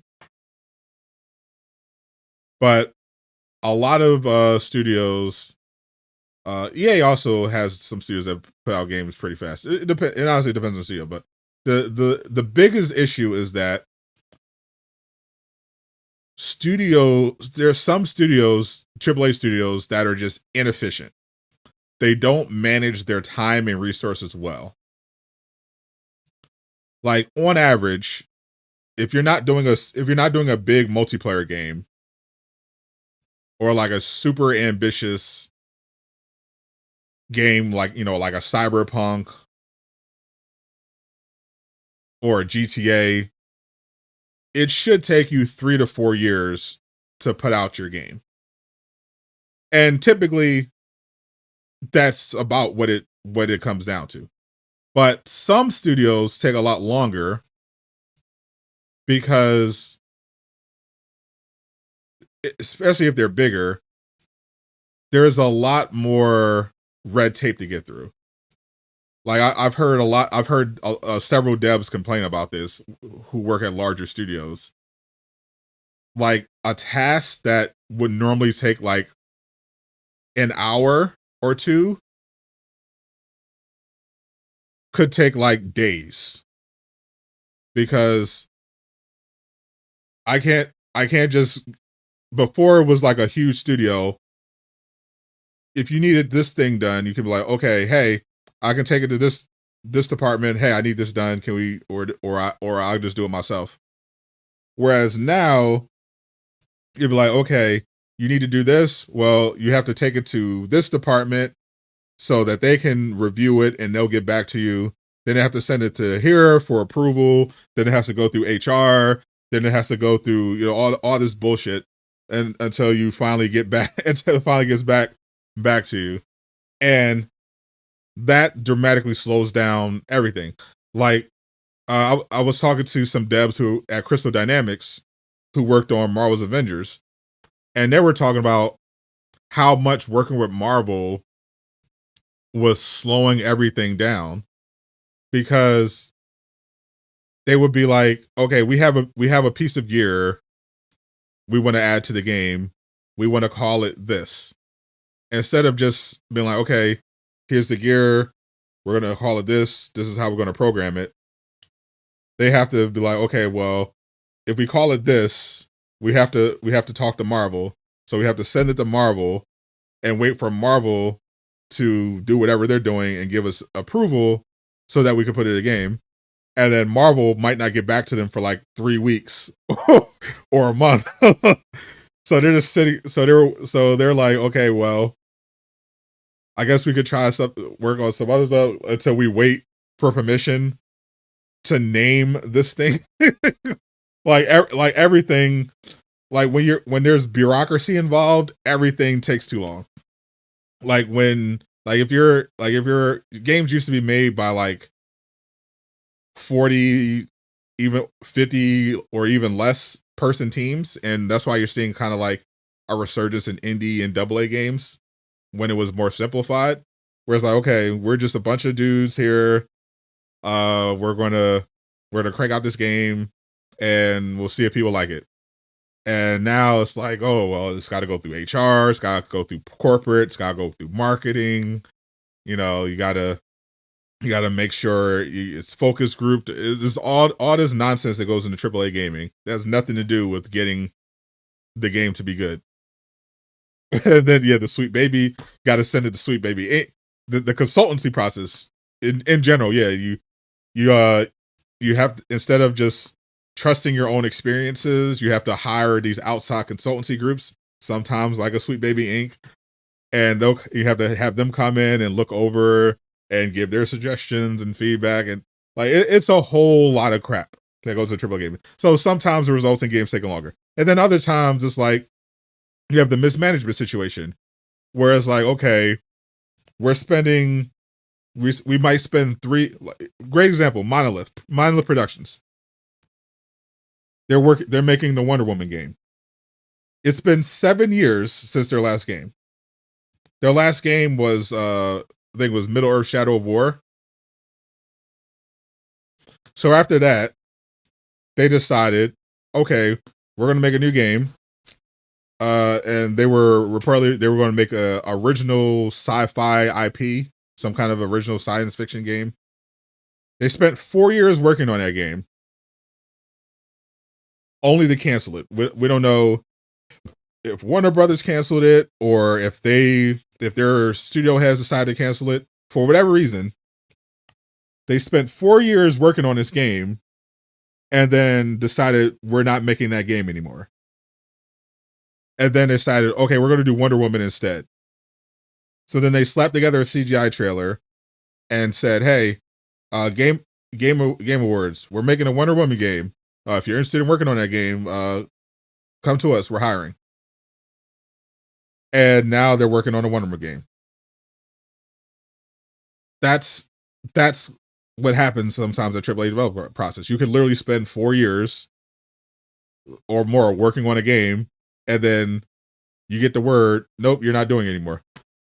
We saw this happen with the Sony situation. There was a live service God of War game in development at Blue Point. And they've been working on that because we've been hearing about Blue Point for at least like the last 3 years. We heard Blue Point was working on some secret project. Had no idea what it was. Then we find out in the news, oh, it was a God of War live service game, some kind of multiplayer live service God of War type game. Canceled. And they found out it was canceled the same time we did on Twitter.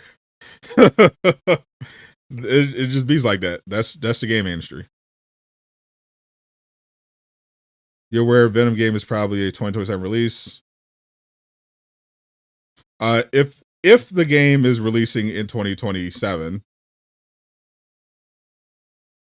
big if, then Insomniac could tease it as early as this year or as late as next year. So Redux, imagine Spider-Man, everyone went to London in a different Spider-Man in London. That's I don't want to imagine that. Time for 20th anniversary God of War 1. Yeah, I'm looking forward to the God of War remastered trilogy. That's going to be fun too. Yeah, basically there's a lot of moving parts in AAA game development. Some games take as long as they usually took, 3 to 4 years, 3 to 5 years. Sometimes stuff takes longer because stuff gets canceled. Mismanagement stuff takes longer than it should. I think Dragon Age: The Veilguard was like another example of that. That game took way longer than it should have because they kept having all these changes to the game. They couldn't agree on what to do it. At one point, it was going to be a live service multiplayer game that they changed that halfway through. So yeah, game development can be a mess. It seems like back in the day, every game used to come out every year, every other year, and that's the thing. It still does. Like thousands of games release every year. Games we're not having years where there's just no games. Like it's not happening. It's the same. It's the same as every. The difference is the biggest name games that we know of, biggest franchises like your Ubisofts or your Activisions. They used to have big tentpole games coming out, on a regular basis. But those studios got really big, and they started changing their priorities. Now Activision just does Call of Duty every year, and now Ubisoft makes all sorts of games every year. Just a lot of them aren't, really memorable. They still, you can always rely on them to do a new Assassin's Creed at some point. They've got always got at any given time 10 Assassin's Creeds in development. And now Naughty Dog is taking longer, in between games. But there's always new studios popping up. There's always new stuff coming up. Like there's tons of games every year. Every 2024 we saw people were saying 2024 was a down year relatively, but look at what came out in 2024. Marvel Rivals, Path of Exile 2, Black Myth Wukong, Astrobot, Metaphor Refantasio, Helldivers 2. We had the Elden Ring Shadow of the Erdtree expansion, Power World, Dragon Ball Sparking Zero. There's always every year tons of games that come out. Like especially in the indie AA market, thrive tons of games, all sorts of new games.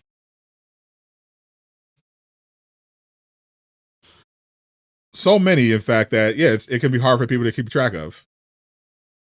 But rest assured, there's always a new game every year. Many. In fact, how's your Spider-Man anime show? I actually liked it. I watched the first 2 episodes. I was determined, obviously, to watch it, even though I did not like the trailers. I thought the promotion was terrible. I thought the animation looked subpar. It still is, but I thought the first episodes are actually really good. The animation is still bad, but it's not as horrible as it was in the advertising. There's like a couple scenes. I don't know why they put that in the advertising, but there was like a couple scenes where it's like a crime against humanity. But other than that, it feels like it literally feels like Disney didn't give them enough money for the animation budget, and they had to like decide on like, okay, where are we going to spend this animation budget money? And it looks like they just kind of reserved it for the fight scenes and the web swinging scenes, and like they just sacrificed everything else.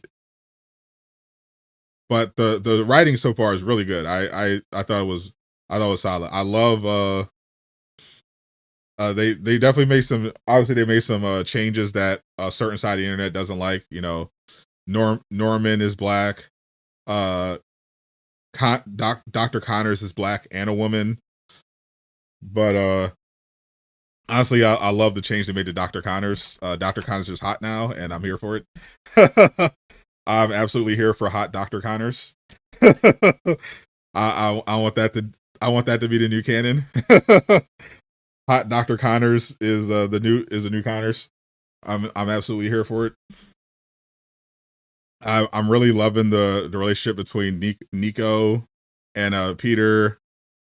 I love their take on Tombstone. That was very definitely an interesting direction they took. I think it's a good show. I have no idea when the Activision is going to reveal the stuff they're relisting.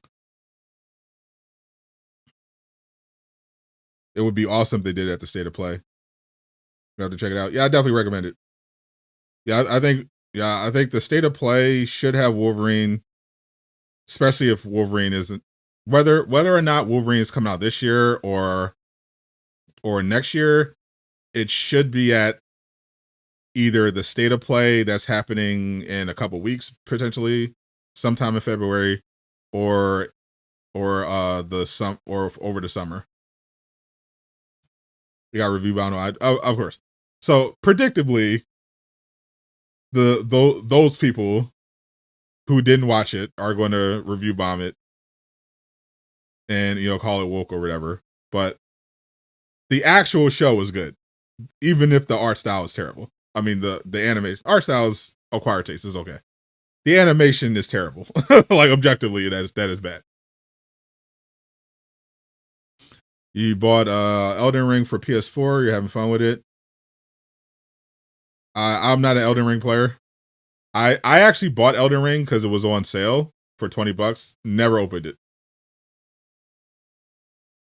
Definitely go watch some guys on YouTube. But yeah, Assassin's Creed Shadows I did play. I really liked it. I'm looking forward to playing it again. Yeah, I definitely, if you can look past the animation of your friendly neighborhood Spider-Man, at least the first 2 episodes are really good. But the animation is definitely not great. Yeah, there are definitely a couple scenes where you're like, what the hell? what is this? But the fight scenes are very watchable, and the web swinging looks fine. But you can very much tell this was a low budget animated production, which is insane for a Spider-Man show produced by Disney. But it's low budget. I've never played any Telltale games. The animation is not fine. Stop. If you think the animation is fine, you have horrible taste. I'm sorry. that's not even like an opinion or a subjective thing. The animation is objectively not fine. It's fine in some scenes. That's why I explained it in detail. it's objectively low quality animation. Like it's not even an argument. The Friendly Neighborhood animation is low quality. It's that's just a fact. It's not unwatchable. Outside of a couple scenes, it's not horrendous. It's definitely passable. It's definitely not good. It's definitely not quality though. Like it's they should, if they greenlit this for season 3 for 3 seasons. If the first season is successful, they need to spend significantly more money and give the animators more time, because the only thing carrying this right now is the writing. It's, even if it's watchable for the most part, the quality of the animation in your Friendly Neighborhood, I want to make this very clear, is unacceptable. For a Disney show, for a show produced by the Walt Disney Corporation, which is worth $200 billion, this is unacceptable. If this was a fan animation, like if we were talking about a YouTube show, if your Friendly Neighborhood Spider-Man was a Kickstarter project that's releasing on YouTube, some fans got fundraised to put together a fan animation, I would say yes, fine. The animation's fine, it's decent, whatever. But Disney, who own it and who are worth hundreds of billions of dollars, no, this is unacceptable. This is unacceptable quality of animation, especially since we know they can do better. It's Disney. They built a large amount of their fortune off of their animated content. There's absolutely no excuse for your Friendly Neighborhood Spider-Man to have lower quality animation than Disney projects that released in the 80s and 90s. It's unacceptable that this was allowed to happen, especially for an IP as big as Spider-Man. Unacceptable. If it wasn't for the writing being good, this would be a disaster for Disney. Let's be very clear. Without the writing, this would be like a Secret Invasion level catastrophe for Disney. Concordian almost. Not quite Concordian, because clearly they didn't spend a lot of money on this show. But the animation is bad. It's so bad. Like, I can generally let it slide when like if I watch a lot of anime. And there are definitely anime that come out every season. And some of them, don't have the craziest quality animation, but I'll watch it because the story is really good. And usually the art direction is pretty good. But I can also kind of look the other way, because I know that a lot anime is a lot more popular, but generally these studios don't have nearly as much money as American studios do. Like the animators don't make as much money. They generally don't have as much cash to throw around. So I can definitely, unless they're partnering with like Netflix or something. So I can generally be like, okay, understandable if you don't have a major backer and the animation is not the best, whatever. But for Disney, no.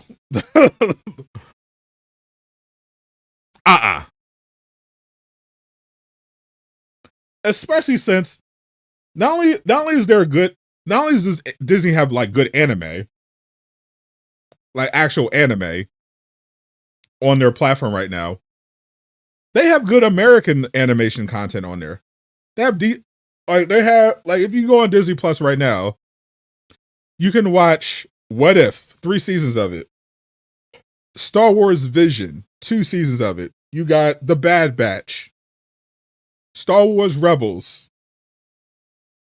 You got even smaller stuff like Moon Girl and Devil Dinosaur, Hit Monkey, the 90s version of Spider-Man. And your friendly neighborhood is worse than all of them. It's inexcusable that they allowed this to happen. X-Men 97 just came out last year. So we know that they understand how to make good animated content. There's no excuse for it to look like this. What's up, Edit? Like, I literally, if the writing wasn't like really good, I would have turned your friendly neighborhood off immediately.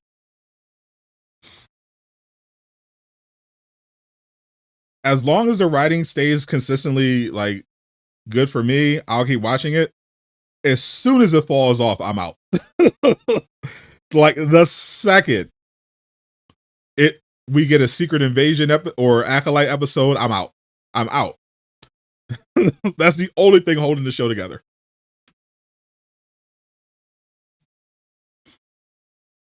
I have no idea what their plans are for animation. I know the original creator of the 90s Spider-Man series wants to do something. As far as I know, Disney has not gotten back to them. But it would 100% be in their best interest to do it. Maybe they're waiting to see if X-Men 97 gets better ratings in season 2, because even though it was critically acclaimed, everyone loved it.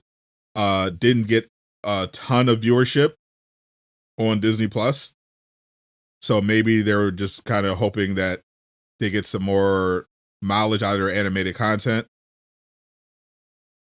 before committing to a Spider-Man revival. Maybe the Flash, maybe. What if I thought what if, again, not the this is obviously this is not like the standard that we would expect from like a really talented animation studio, and this is where like it's not just a money thing, it's just like a talent gap thing. Like if Mappa is producing a new show, you're like, oh, okay, well, the animation, the art is going to be fire, because it always is. Their new show this season is called Zushi. That's the new Mappa series. It is really good. But yeah, that's Mappa. We expect them to cook. There's also a new Fate series, Fate Strange Fate, masterful. Obviously, completely shit on just everything Disney does. Like not even competition. But I thought season 1 of What If has some really good stuff, especially episodes, quality, but animation. I felt like it definitely fell off after season 2 and 3 though, for sure. But Star Wars Visions I thought was great. And obviously a big part of that is because they actually work with people from the anime industry to it was basically just their collaboration with anime creators to bring do their take on Star Wars. They should do more of that, because that animation is like insanely top tier.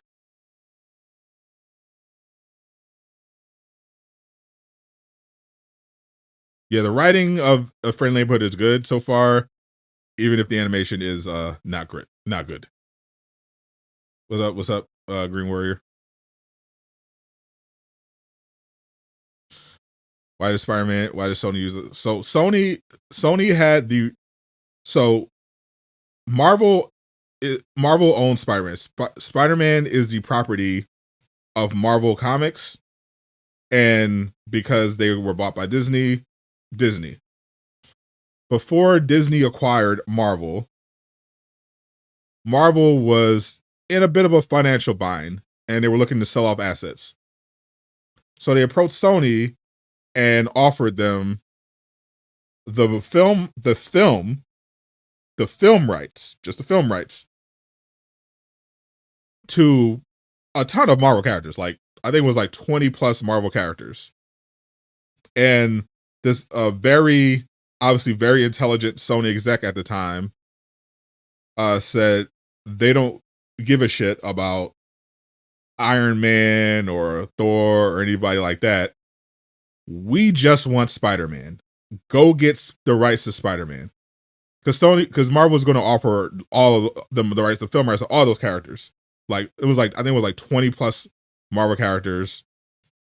They were for a really good deal. Like 20, it was like 20 million or something. And they're like, nah, we just want Spider-Man. so they sold them the film rights to Spider-Man.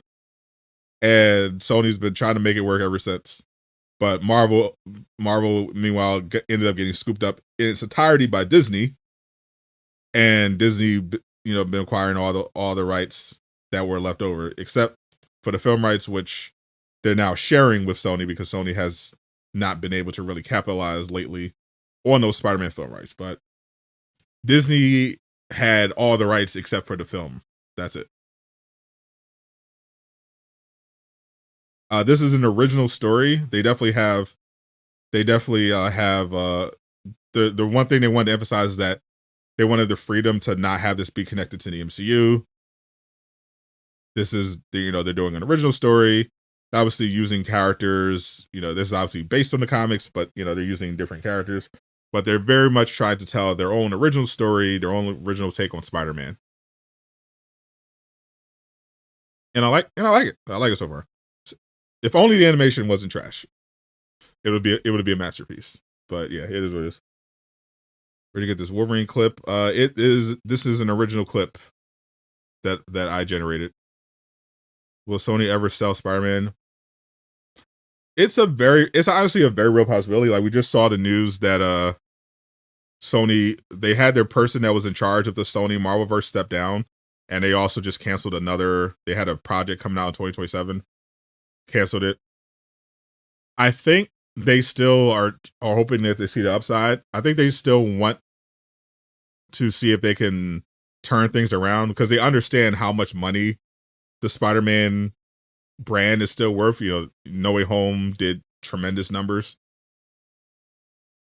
but it could get to a point if they keep losing money on these projects where they decide, you know what, maybe we just sell the majority of rights back to Disney and just like leave a little wiggle room in there for like a little creative input, or maybe just enough to get some royalties, and just let Marvel just make the Spider-Man stuff.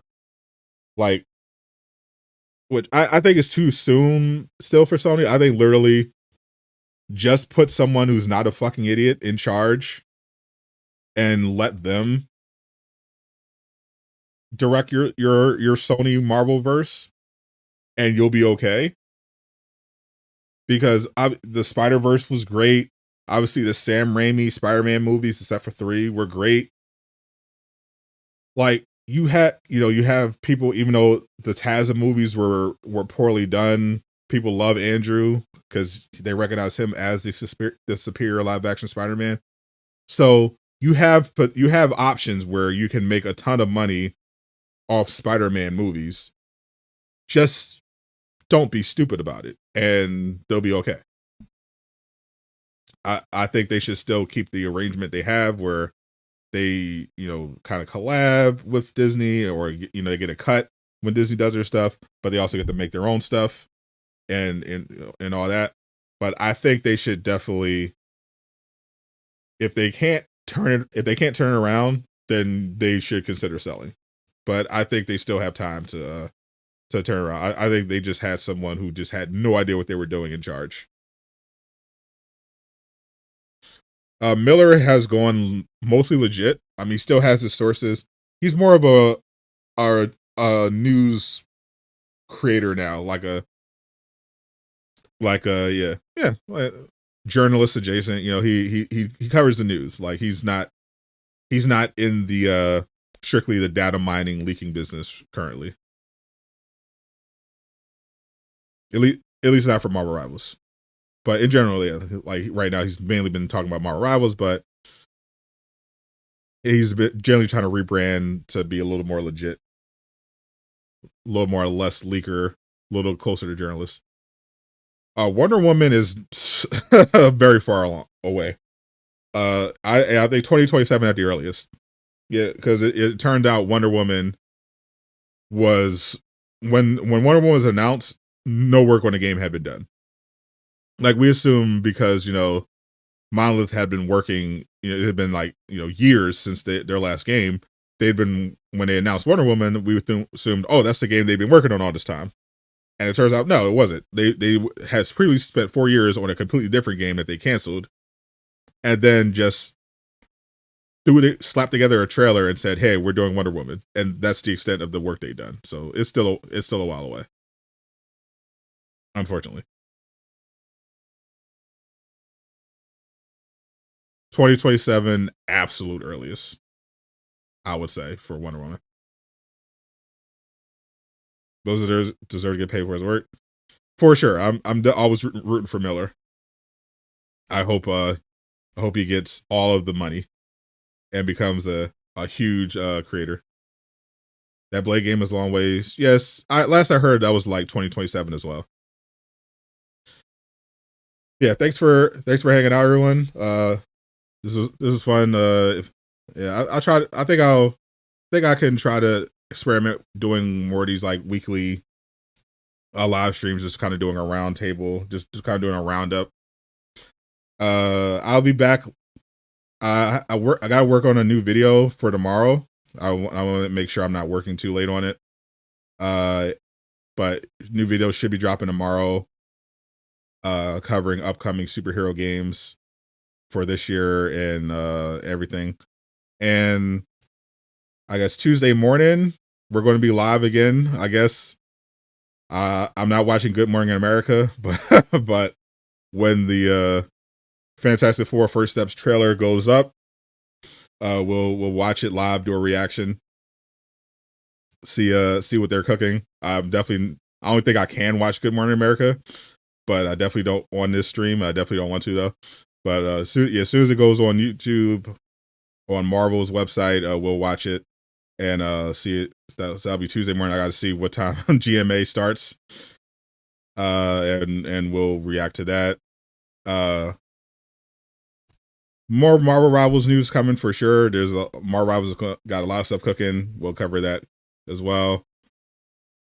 Let's make February even more lit than January. Appreciate everyone. I'm Sadot The Gamer signing out. Peace, everyone.